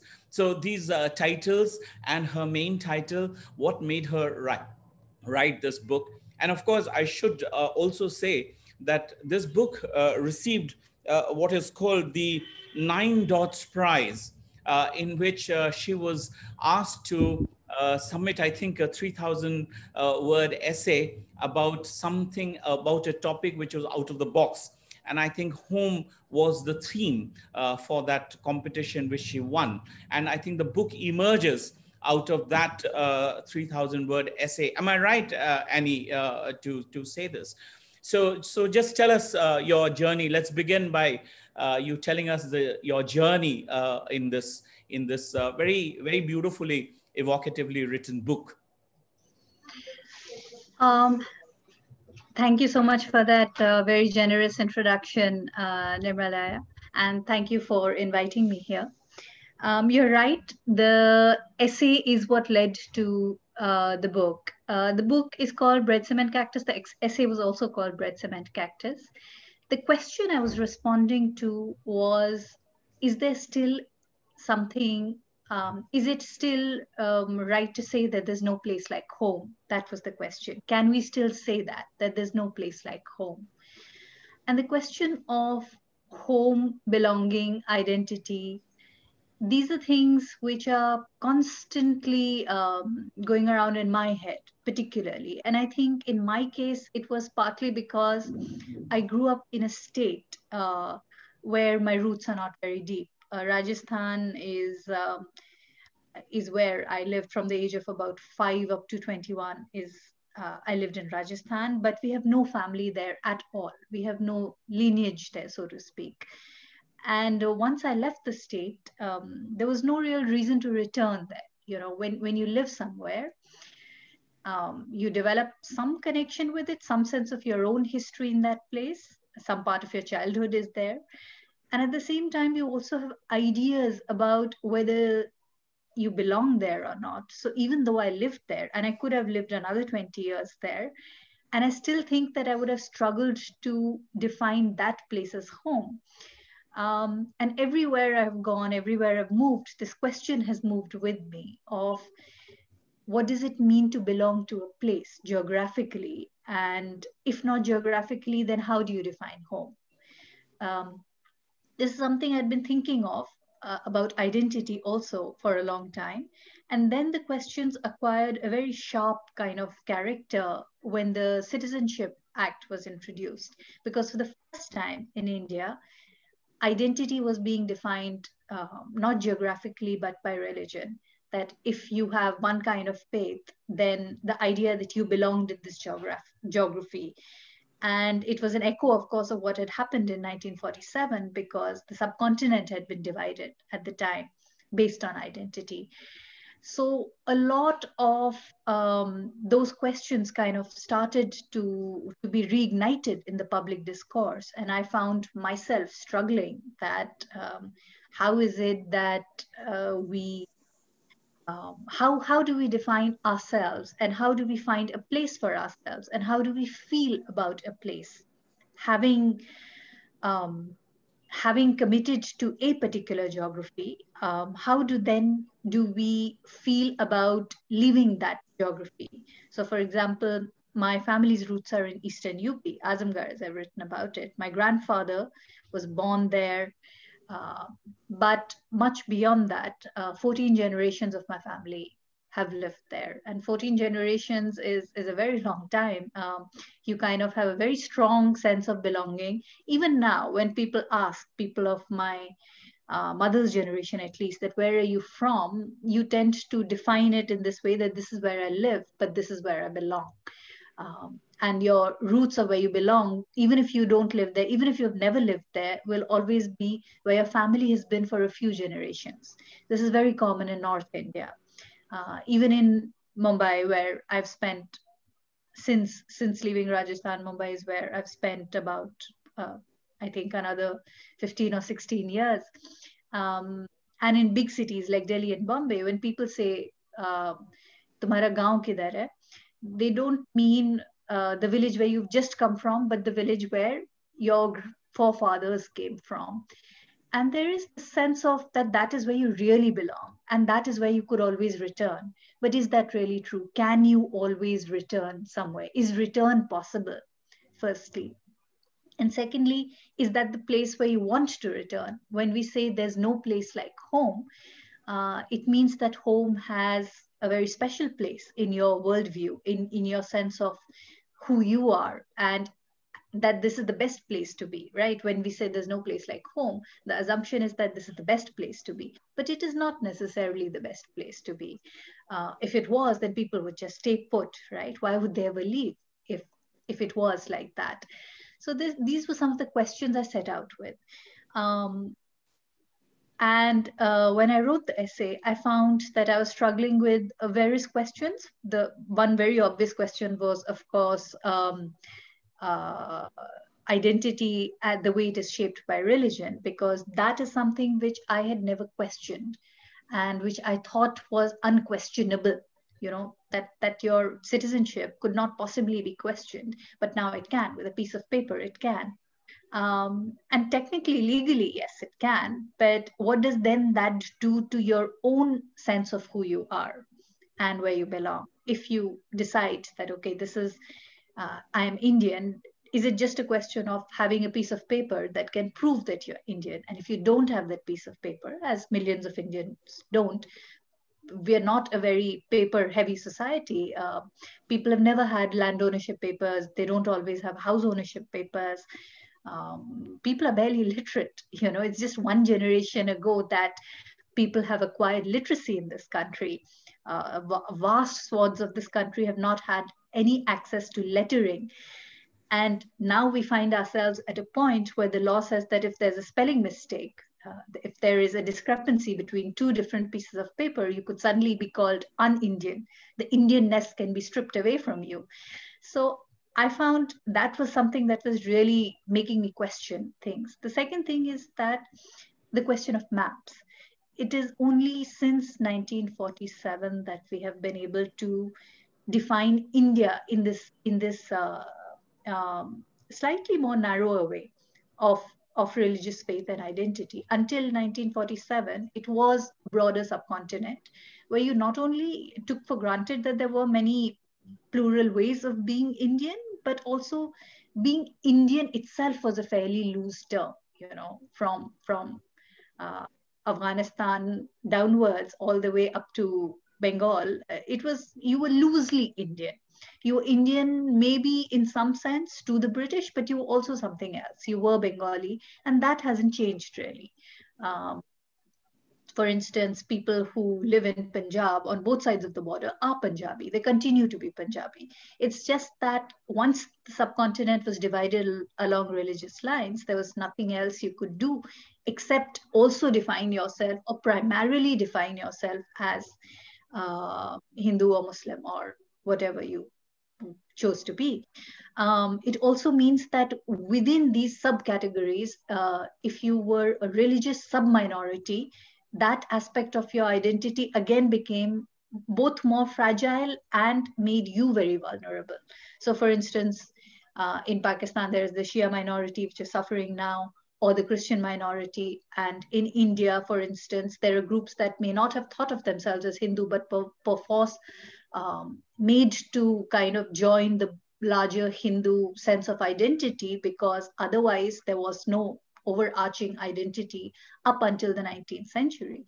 These were again some questions I was thinking about. But while I was writing the book, I also came to understand that language is very closely affiliated to faith and as well as self-identification. So for instance, in Mumbai, there was this big campaign against Hindi speakers. And I found that there was this new identity that was, I had not thought of myself as a Hindi speaker growing up. You just took Hindi for granted. In North India, if you grew up in the North, you may think of yourself in religious terms. You may think of yourself in geographic terms, for example, as a UPite or a Bihari or a Haryanvi or whatever. But you don't think of Hindi speaker as a category and as an identity against or for which you can kind of take a position. And I found that living in Mumbai, that became almost a primary identity for a few years when a campaign. So then I also began to understand that identity is not something that you wear, like a badge or like a cloak. It's not just something that you wear or you inhabit. It is also something that others circumscribe you with. Somebody else decides that they are going to, that you are that. The label that they stick on you then becomes your identity, whether you like it or not, right? So if you're born into a religion, then that becomes your identity. If you're born into a country, then whether you like it or not, that's your country of citizenship. And if you speak a certain language, then that becomes yours. So for example, with the Rohingya in Myanmar, both from a racial perspective and a religious perspective and a linguistic perspective, they find themselves marginalized on all three counts, right? And the nature of majoritarianism changes again, that it can be a Buddhist minority, but a majority, but a very aggressive Buddhist majority. And these things keep changing. So wherever you are a fringe person or a borderline person, then that becomes a different kind of identity, a person off borders, a person who migrates or has been forced to migrate. There are theories, for example, about the Rohingya having been taken by the British as slave labor into Myanmar. And this is very recent. Some people say they were taken as slave laborers a few centuries ago. But over the space of 300 or 400 years, you have been made to move by the people against your will, settled in another place. You have changed, and now you find yourself persecuted in one place, unwelcome another, and belonging nowhere. These are the issues of our times. And I think I'm speaking from the perspective of the Indian subcontinent and being North Indian and being both rooted and a little bit unrooted and disrooted and uprooted. But I think similar things happen everywhere. You can take the same questions, and whether you're talking about, so in the first chapter, when I start talking about cement, I call it bread, cement, cactus, because those words hold multiple resonances. Bread, because you go wherever there is bread, and without bread, you can say I belong to this place, but if somebody denies you your bread, however much sentiment you imbue with this place or with a particular idea, whether it's the idea of India, whether it's the idea of a particular state, a regional identity. If there is no bread, there is no question that you do not belong there, right? And then what then does it mean to be poor or disenfranchised in a particular place? If you're being denied the right to life, then obviously you're being denied all other kinds of identity. And we moved ultimately because my mother moved to Rajasthan to pick up a job, right? Everybody moves for a job. 40% of India migrates, either seasonally or annually. I think seasonally, actually, it would be higher. It would be up to 50%. We are a country constantly on the move. And when we move, we take certain things with us, our sense of identity, our language, our culture, which may not be allowed full free expression in the new place to which we go. The cement factory was built what felt like to me in the middle of nowhere. I mean, to a little child who's growing up in that kind of environment, we moved from places like Lucknow, which Lucknow is a capital city, and even if you're 4 or 5 years old, you move to this place where there's nothing. There's a factory on one side, there are the hills on the other side, and there's a little colony with a few houses. And because it is so, the factory needed to be there because the hills held limestone deposits. So there was a reason for the factory to be there. My mother worked in the school that belonged to the township, the colony. And I never really left that place except then to visit grandparents during the holidays. And it was not even possible to leave because there is no railway station, there is no bus stop nearby, there is no mode of transport. So you were, in a way, you could say that technically you could leave, legally you could leave, but effectively you were kind of trapped there. And as a child, I really felt that you couldn't leave that place. And as I grew up, I began to see a few of the Adivasi tribes who used to live there and used to come to the colony to work, either as domestic workers or as construction laborers. And I didn't think much of it, but it was very obvious to me that these are different people. Everybody who worked in the colony looked, talked, felt, behaved different from the Adivasis who came to work. By the time I left the place, I slowly had a very dim idea, but I had some idea that the Adivasis were the people who actually lived there. That if you left the colony and you walked maybe 5 or 10 kilometers outside, that is where their villages were. And that at some point, they must have lived where we live. But there was no sign of them anymore. They had no control over the place. They had no control over the resources. And they certainly did not in any way, I think, they had no say about the factory or about this little township. They had no say in the matters of this township. As a journalist, having grown up, now examining what power does, what does power mean on a national scale, what does resource allocation mean, what does mining mean, what is the environmental fallout of mining. When I began to confront these questions, then I remembered those Adivasis and I remembered my childhood, and I began to wonder about what they felt.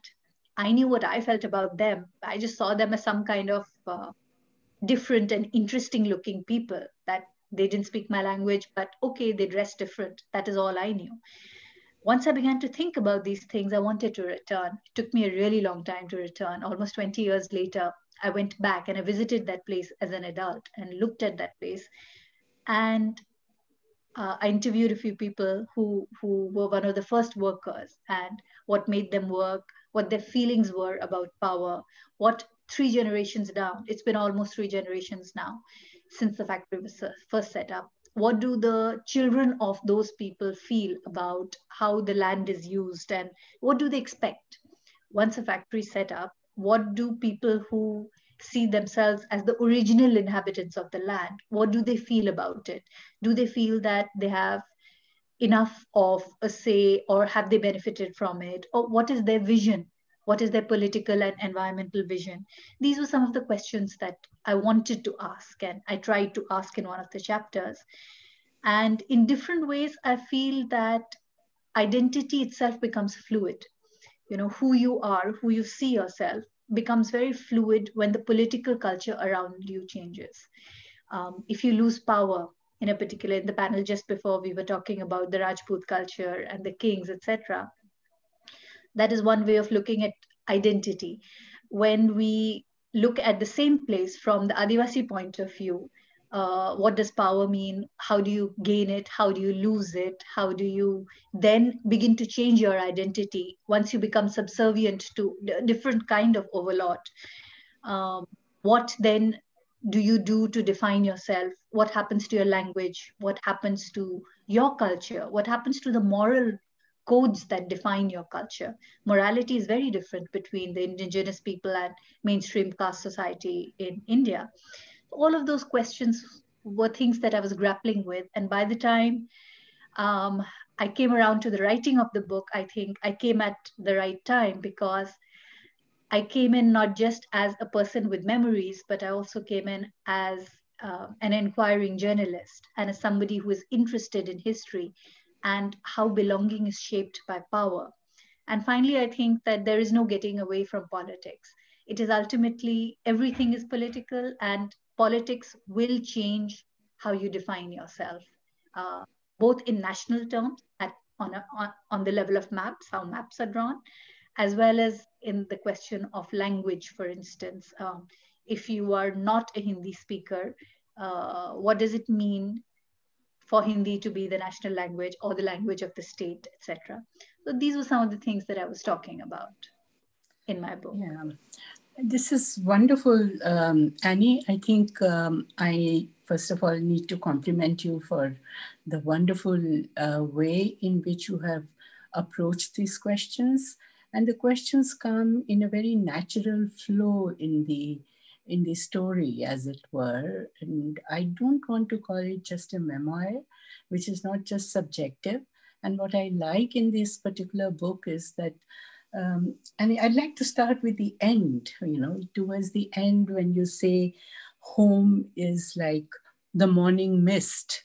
And as a poet, I immediately related to that statement, because I could make out that the background of this particular statement that you make, which is a culminating kind of a fluid statement of what a definition of what home to you comes to mean eventually, which also really defines in one sense as to how there is a certain kind of a fogginess about it. There is a fogginess of a sort, which, and you put it very beautifully, because I think the book reaches some kind of a poetic height towards the end.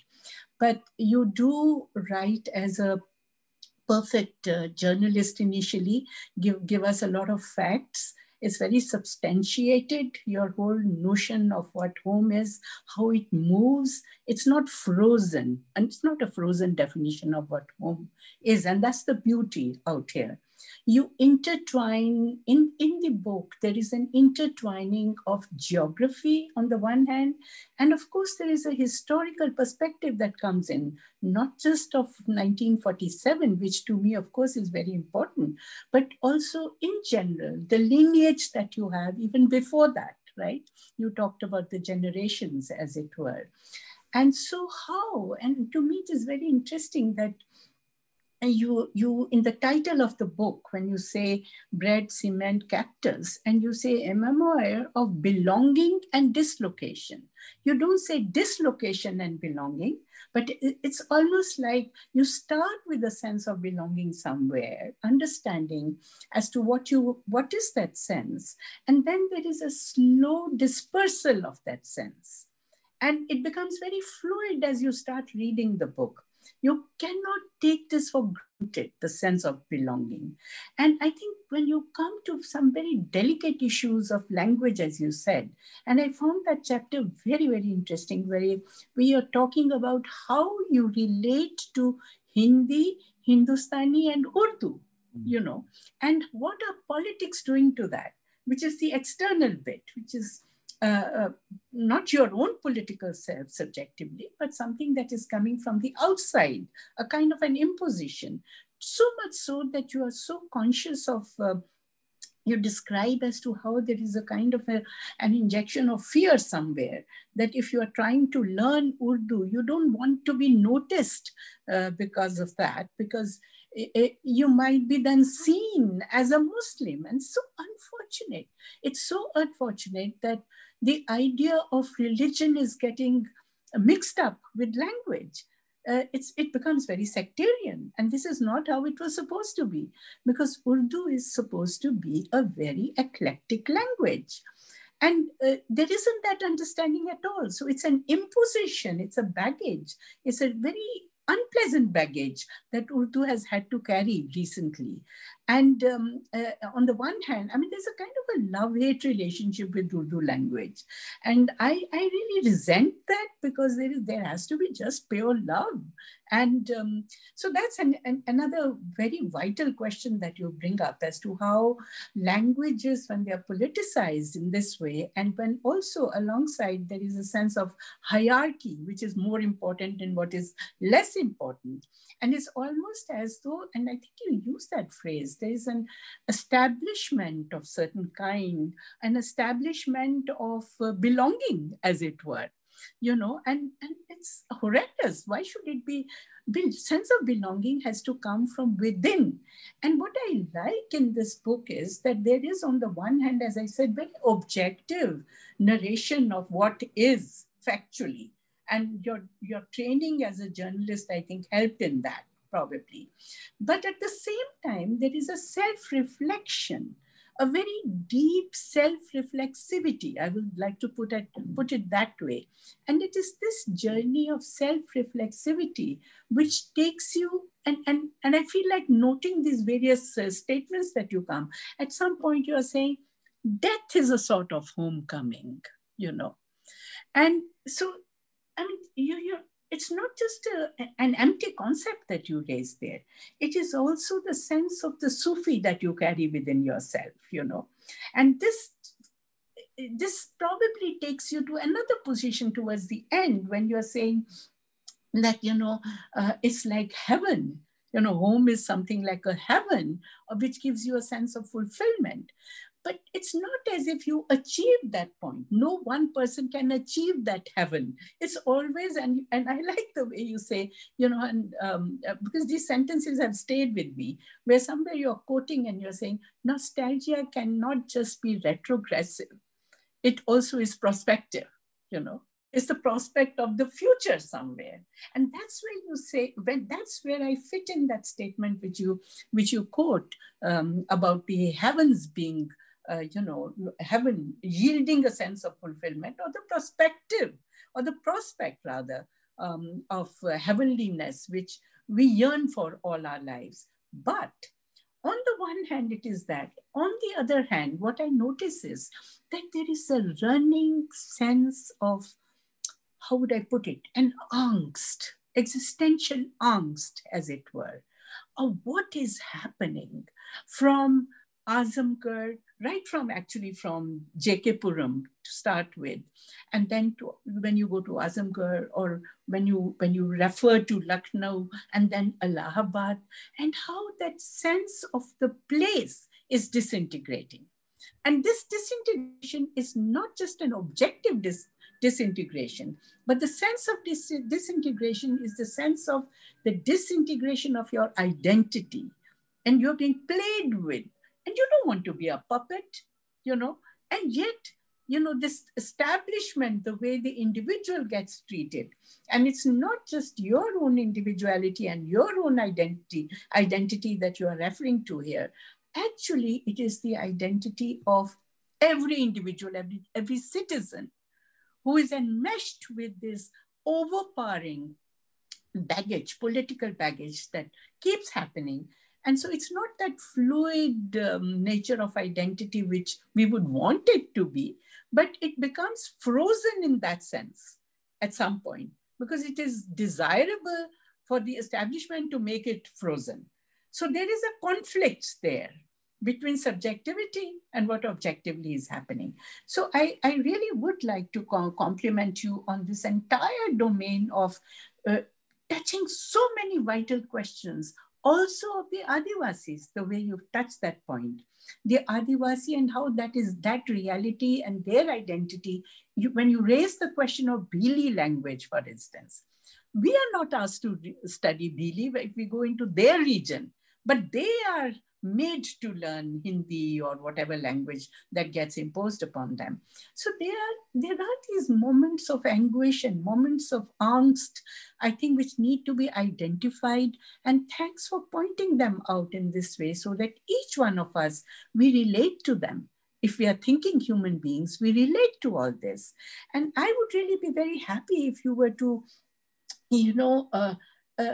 just pause a little bit now and, respond to this whole question which you have touched upon, both Hindi, Urdu, and also about the Ganga Jamuni, tehzeeb that we see is coming asunder and the dangers that there are, So how do you think can the path be cleared of that?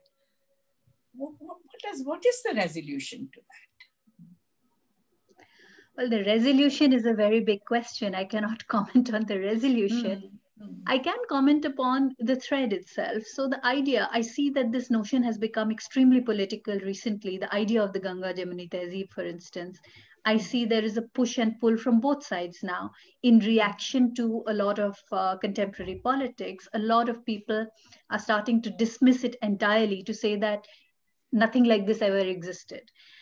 Which I think is problematic, because if nothing like this existed, then we would have been very static creatures, people who, for example, migrate, and people did migrate from whether it was Persia, whether it was some other place, or whether it was the Turks or everybody, For example, if everything was just static, if there had never been any change, then people who spoke Sanskrit 1,000 years ago would still be talking Sanskrit, and people who spoke Turkish 1,000 years ago would still be speaking Turkish. And obviously that is ridiculous, that the notion of it is ridiculous. Not only do people change, not only do cultures change, new religions come into being. I mean, Islam, after all, is a new religion, relatively speaking. In India, Sikhi has come in. Threads of religious thought within India have come in within the last 500 years. The Kabir Panthis, for example, the Nath Panthis, for example. The current chief minister, for example, comes from this mutt, which is the Nath mutt started by these fakirs who actually did seek an identity for themselves that was neither this nor that. It most certainly they did not wish to be identified with mainstream ways of thought and living and culture. So to say that there is no such thing as Ganga Jamuni Tehzeeb is, I think, it's a crude kind of response, I think, to a certain kind of majoritarian bullying. That it is true that there is a certain kind of majoritarian bullying, but it is also true that there was something. Now, what is Ganga Jamuni? It comes from the actual fact of two rivers, that the Indo-Gangetic plain does have two rivers, the Yamuna. Delhi is set along the banks of the Yamuna. Most of our big towns are along the banks of a river. It can be a small river or a big river. So rivers, the thing about rivers is that rivers flow, that they're not static. And the people who come up and the cities that come up along the banks of those rivers are therefore also not static, culturally speaking, linguistically speaking, through trade, through interaction. There is a kind of flow. In the Indo-Gangetic plain, the Ganga Jamuni Tehzeeb that we speak of is along the banks of these rivers, the civilizations that rose and fell, the kingdoms that rose and fell, the power structures that were established and then were overturned. And through that whole process, that chaos, that intermingling, people coming, people going, a certain culture was created. And that culture was sometimes in conflict with each other, but also ultimately a place of cohesion. Hindi itself has come out of, Hindi is not Sanskrit. I mean, anybody who knows Sanskrit and knows Hindi knows that these are not the same. Hindi is closer to Urdu, whether you like it or not. And in fact, even up until definitely up to 1857, which is not that far back in history actually, the two words were used interchangeably. When the Persian poets, the shairs, when they wrote a poem in Urdu, they called it Hindi. They said Ghalib that also. Ghalib yes, did the same. yes. So Hindi or Hindvi, there was no real difference. Sometimes there were a few more Persian words. Sometimes there were a slightly more Sanskrit influence on it. Sometimes it was just Awadhi.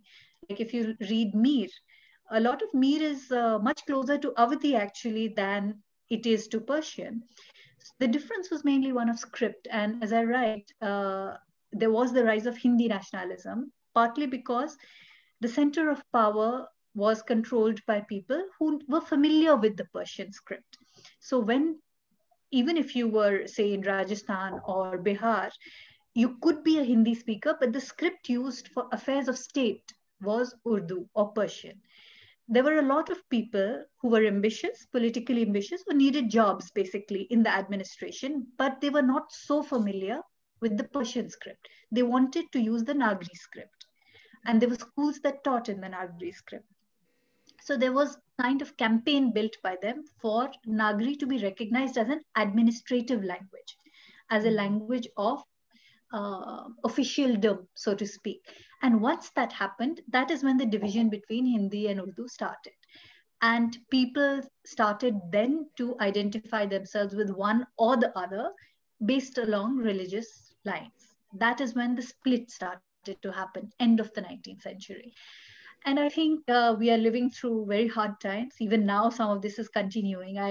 This very senior journalist actually tweeted the other day something quite ridiculous along the lines of, I don't even understand Urdu. I don't know why we keep talking about Urdu. And I was very irritated because, for example, something as simple as Man Ki Baat. What is Man Ki Baat? It is Urdu. The word mat, the word baat, it is Urdu. And you say, I don't understand it. Then, well, in that case, you don't understand Hindi either. If you do not understand Urdu, then you do not understand Hindi either. So it's a false dichotomy, which is being created. It's being perpetrated. It's being perpetrated on literature. I think Alok Rai's wonderful book, Hindi Nationalism, mentions a lot of these struggles. And one of the things that I get from there is that Makhanlal Chaturvedi was a writer and a journalist. He actually says that the language will be hobbled if you try and forcibly separate these two languages. If you pull Hindi forcibly towards Sanskrit, inject more and more Sanskrit words into the natural flowing language of the people, you will hobble its literature. And that is exactly what happened. And also the reaction was that, on the one hand, Urdu also got to be infested with more Persian words. And Hindi, politically, it was suitable for everybody at that time to do it Sanskritization of Hindi. And so both the languages started distancing, from each other. And I think that was all artificial, because the beautiful dialogue between the two and the composite culture that was evolving, that had already evolved.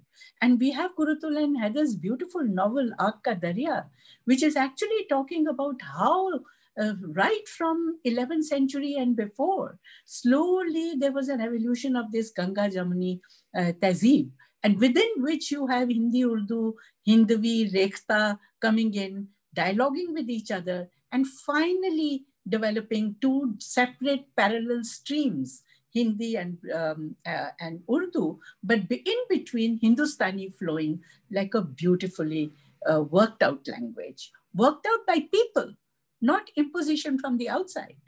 So it's a very sad story, and we have to keep talking about it so that people, I think, become more conscious about, the younger generation should become conscious of how Hindi and Urdu go together so well, like twins, I think one of the things that has happened is that in the last, I think, maybe even 15 or 20 years, there has been a kind of taking away of knowledge from the people.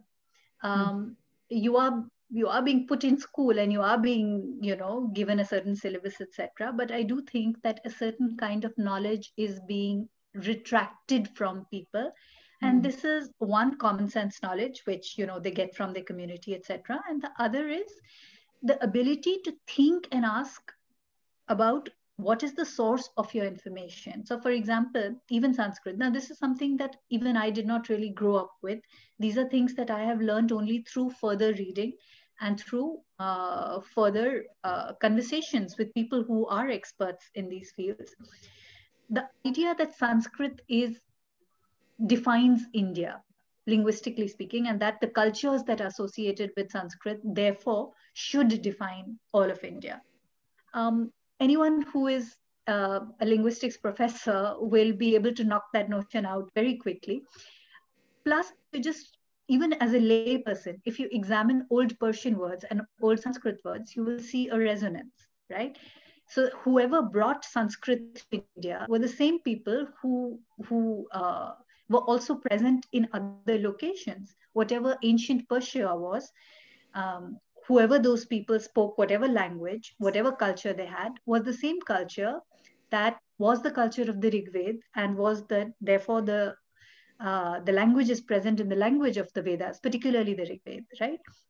So to then reject the Persian script as then other, while insisting that Sanskrit is not the other, when the root of both is most likely the same, is this completely unthought out, unexamined question. And the thing is that because we do not examine, because we do not spread new information fast enough, these are little pockets of knowledge that are restricted to academia, or which just live and die in the heads of 5 people in one university department.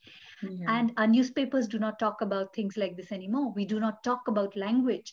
TV most definitely does not. I don't think they have any sense of whatever language they function in. So there is no question of examining anything anymore. And people by and large are therefore being pushed into corners inside their own heads, that there is no opportunity to build a dialogue, even with ideas. Forget with other communities, forget with other races. It's maybe, yeah. No, maybe we should here pay a tribute to Shamsul Rahman Farooqi Saab, who did a lot of work in this particular field. And unfortunately, people outside of Urdu language don't know how much work happened by him in terms of working out the genealogy, as I would say, linguistic genealogy of Hindi and Urdu. And recently, there's been also an article in IIC Quarterly, which is talking about the proximity of Hindi and Urdu as brought out by Shamsul Rahman Farooqi Saab. And this article is by Athar Farooqi Saab. So I think it's important to mention this if only people are more interested in getting to know where to go for more information in as far as this is concerned. But thank you, Annie, for drawing our attention to this particular issue. I must say that Annie is not only a journalist, she is of course a novelist, but she's also a filmmaker and a scriptwriter, and she has made films. This brings me to one very interesting thing about this novel. She has an extremely an eye for details. There are many almost images right throughout her writing, which are almost photographic in the way she captures them, and it becomes so. As she goes in this search for a home and her identity, I think what she also does is a kind of diagnosing of the society, trying to find out what are the and this she does with a lot of reference, and as Sukrita was saying, with a lot of research and her understanding of literature and other writings which she puts into her writing to make a very engaging kind of a reading. But Sukrita mentioned this bit about sometimes I think of home as morning mist. This is so beautiful. If all of you will permit me, and if Annie will permit me, I will read this passage out because I have a question after this. It's one of the most evocative passages of the book. Sometimes I think of home as morning mist. I see it as wispy strands engulfing everything around me. I feel its cool fingers on my face, but it is beyond my grasp. They say at moments when you think you might lose it, your life flashes through your mind as set of images. This is also how I think of home, as a moving picture rather than a still life. Names of places and rivers, trains, sugarcane fields, mustard fields, dacoits and gangs, hills, skyscrapers, and a very flat horizon. Heads of corn on burning coals, mounds of groundnuts slow roasting on a foggy winter evening, handcarts, a certain grace of manner, headstones, men and women dressed in a single piece of fabric, a basket of fish, weighing scales that have remained more or less unchanged over 4,000 years, pebbles substituted for standard weight measures, and my willingness to accept that the pebble weights are accurate. Like mist, these things disappear. Rivers and hills too may disappear within my own lifetime. But like a train of thought, like a film of moving images, something of home remains within. How beautifully written this is. It's almost like a poem, actually. Yeah, it is a poem. And in one point, Annie writes, what do you mean, I want to ask you, the spiritual fluidity of India is one thing that gives me balance. This is from your book. The spiritual fluidity of India is one thing that gives me balance. What do you mean? If I may add to this, she's also talking about spiritual diversity, which I think is beautiful. Yes, you know, and all of that comes together very well. And I think before we run out of time, I would like to also say one more thing before Annie takes over, which is she has given a lot of space to the feminine dislocation, which is part of the book. And I think we should pay attention to that as well, because she's actually talking about how, the home for a woman acquires a very different connotation. And is it this house? Is it the husband's house? Where is her home, And she raises that point very effectively. And we don't have much time now to go into the deeper aspects of it. But I think separately, she is dealing with the gender question here in a big way as to how dislocation for a woman is very different from the dislocation in the context of the male, and how patriarchy plays a migrant very labor strange. Yeah, Annie. Yeah, thank you so much, both of you. The question of spiritual fluidity, I think I am always a little afraid of all kinds of orthodoxy, whether it is political or religious. No matter which side it's coming from, I think orthodoxy is problematic because one of the things it is afraid of is change.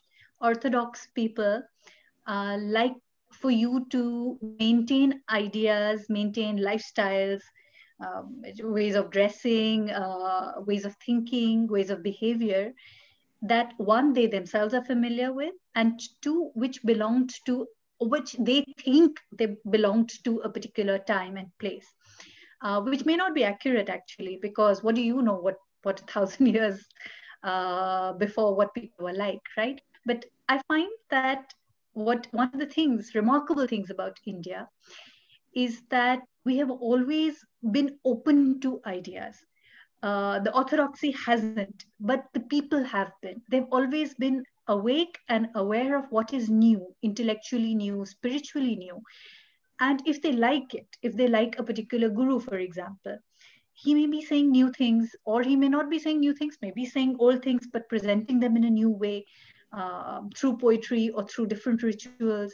If they identify with that, if they enjoy it, they enjoy the spiritual process, they align themselves with it.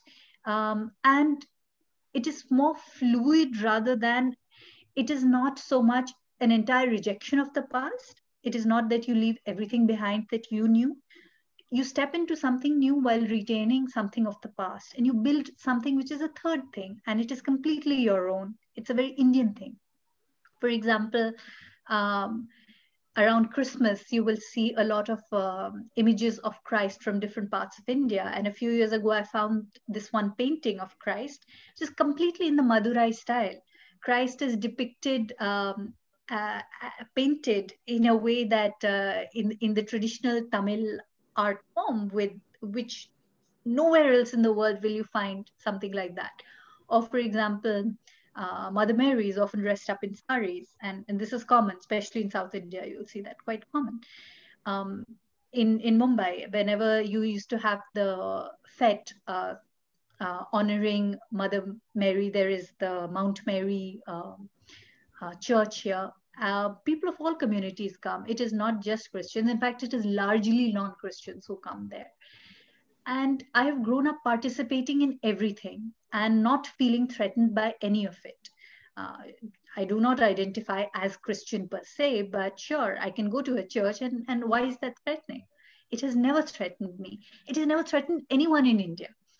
Until recently, there has never been any imposition against, okay, you go there, you don't necessarily leave your fold. And even if you leave the fold, you leave it in a way that makes sense to you, right? You don't have to wholesale adopt or wholesale abandon anything.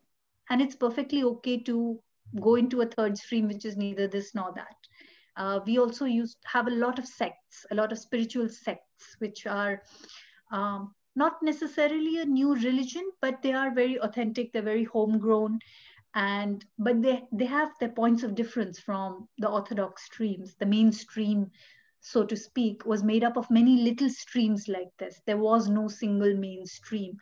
And I find that very comforting, deeply comforting, because a culture where the mainstream is made up of many different little streams of thought, which sometimes agree and sometimes disagrees, a very healthy society. We used to be a very healthy society. I think, spiritually speaking, we used to be quite healthy. How and why this changed, it's for historians to answer. I don't have any answers. But I find that India's cultural, and by cultural is very broad, that includes linguistic, includes political, that includes religious too. All of this forms a fluidity where you go with the flow. A new idea comes, you're willing to go along with it, sail along with it for some time, see if it's making sense to you. I know somebody who, a friend of mine whose father, parents have converted, reconverted, moved back, and none of this is very unusual in any culture. If you look at each individual in this society, if you just examine your own family tree carefully, I'm sure you will find one or two people in your own family who have experimented spiritually, said that, okay, let me try some instead of this, let me try that for a while, and gone along with it. And that's perfectly acceptable. And society has been made stronger by it, I think. Used to be, at least. It lent India its particular identity. I feel that is something which I identify with very strongly.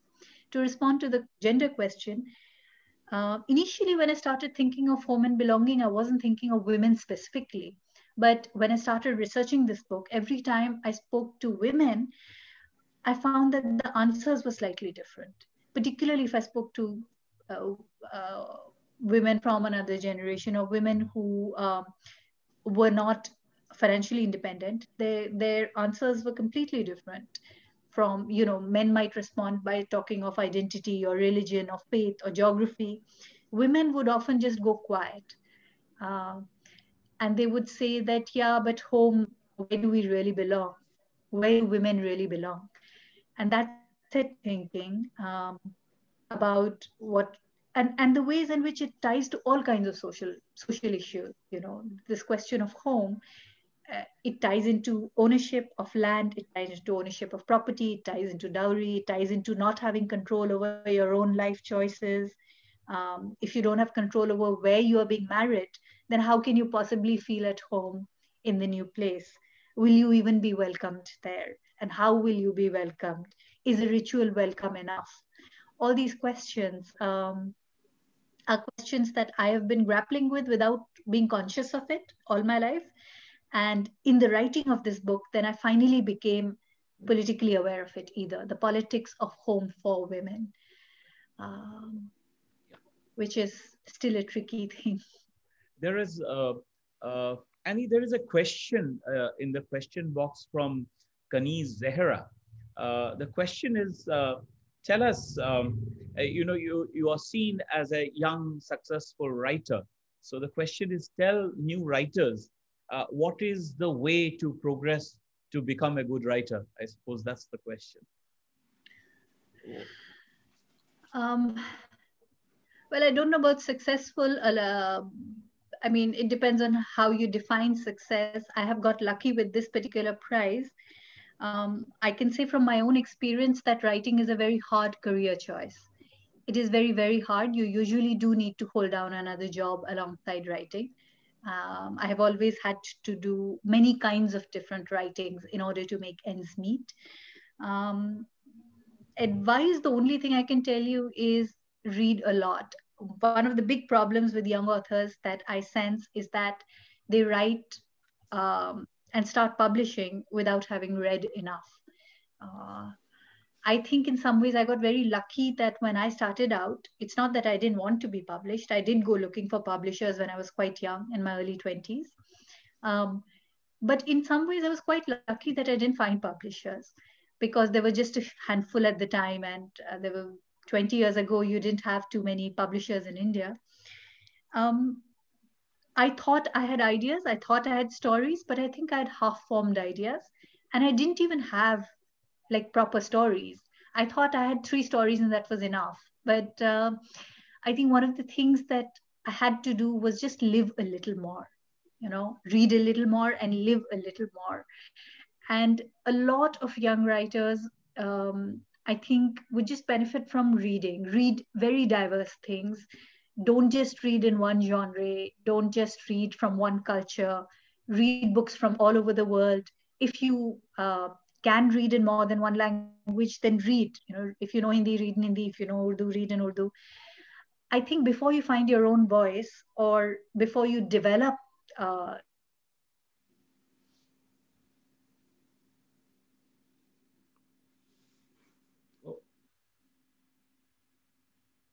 we lost her, I think. Sukrita? Yeah, I think there is and, a problem. Yeah, there. Yeah, so yeah. Mainly that, I think. And also, I think we have to give a small comment on the beautiful illustrations, call them, or, yes.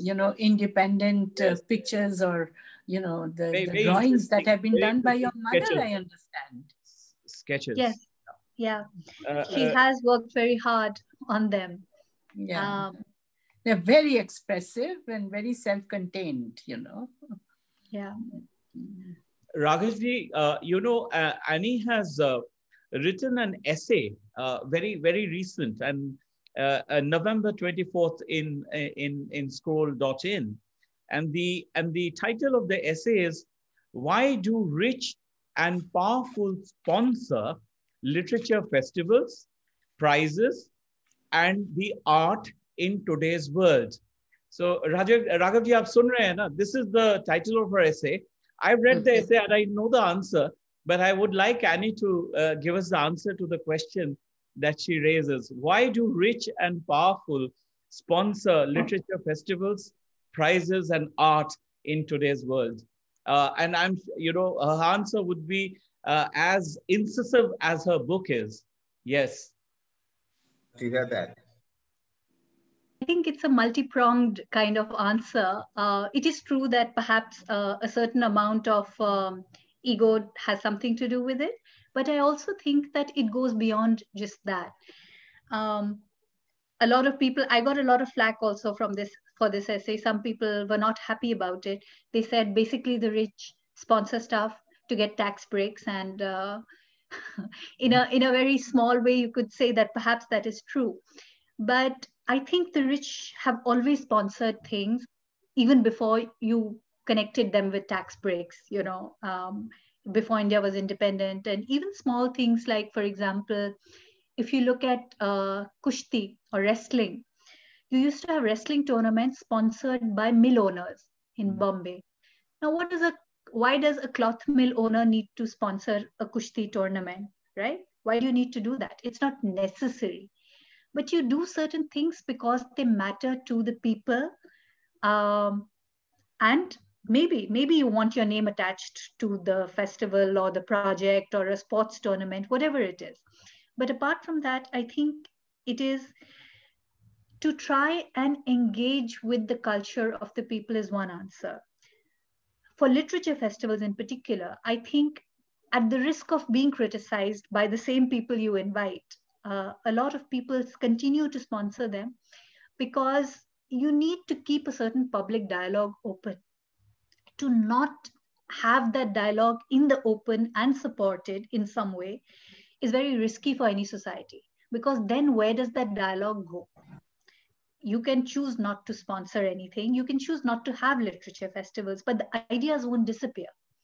If dissent is a problem, or if criticism of the rich is a problem, where does that criticism go and how does it get expressed? It will be expressed. Whether you like it or not, it will be expressed. Sometimes it's expressed in very violent ways. Sometimes it's expressed through magazines, newspapers, pamphlets, graffiti, rage against the system, the establishment, whatever it is. But the dialogue must be allowed to happen in civilized fashion. And I think somewhere the rich and powerful know that it is a kind of safeguard in society for this dialogue to continue, even if it is unpleasant, even if it is contrary to the establishment. The dialogue must be preserved, because if the dialogue is not preserved, then you do not know how else these feelings of criticism or these feelings of anger that is not expressed, anything. They say that a wound, if it is not healed in time, it starts to fester, and then your body develops sepsis, right? If you consider our entire culture, our society as a functioning body, once in a while you have to allow a little surgery. If you don't allow it, then the wound starts to fester. My feeling is that people who are rich and powerful also need to hear the truth. And you always are going to need people in society who tell you things without being afraid of you. We know this from rulers of the past, the kings. If they did not have somebody who was willing to tell them unpleasant truths, their kingdom would fail very quickly. So I feel that it is actually an act of self-preservation. Whether or not you want that system to be preserved is a separate question. You may choose not to preserve it. But I think that the powerful in every system know that a certain amount of safe and non-violent expression of ideas is very important. Yeah. Not just that, I think it needs to make space in society. This exchange, I think, is very, very important. So it doesn't matter if the rich and the powerful do it, it's welcome. So, thank you very much, Annie, for this lovely discussion that we had. But I must just put in one word. I don't think enough sponsorship is coming anyway. We wish many more rich and powerful were kind of sponsoring programs.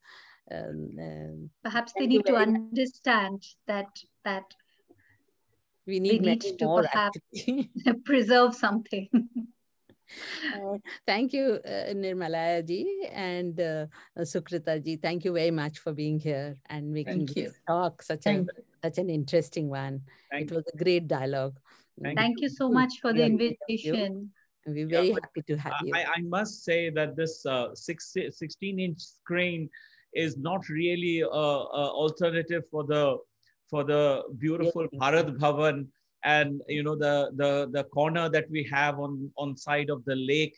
And it would have been such a wonderful thing to discuss memory, desire, love, longing with and the search for home with Annie, if we were sitting on the side of that lake in Bharat Bhavan and discussing it. I hope we'll be able to do that soon next year.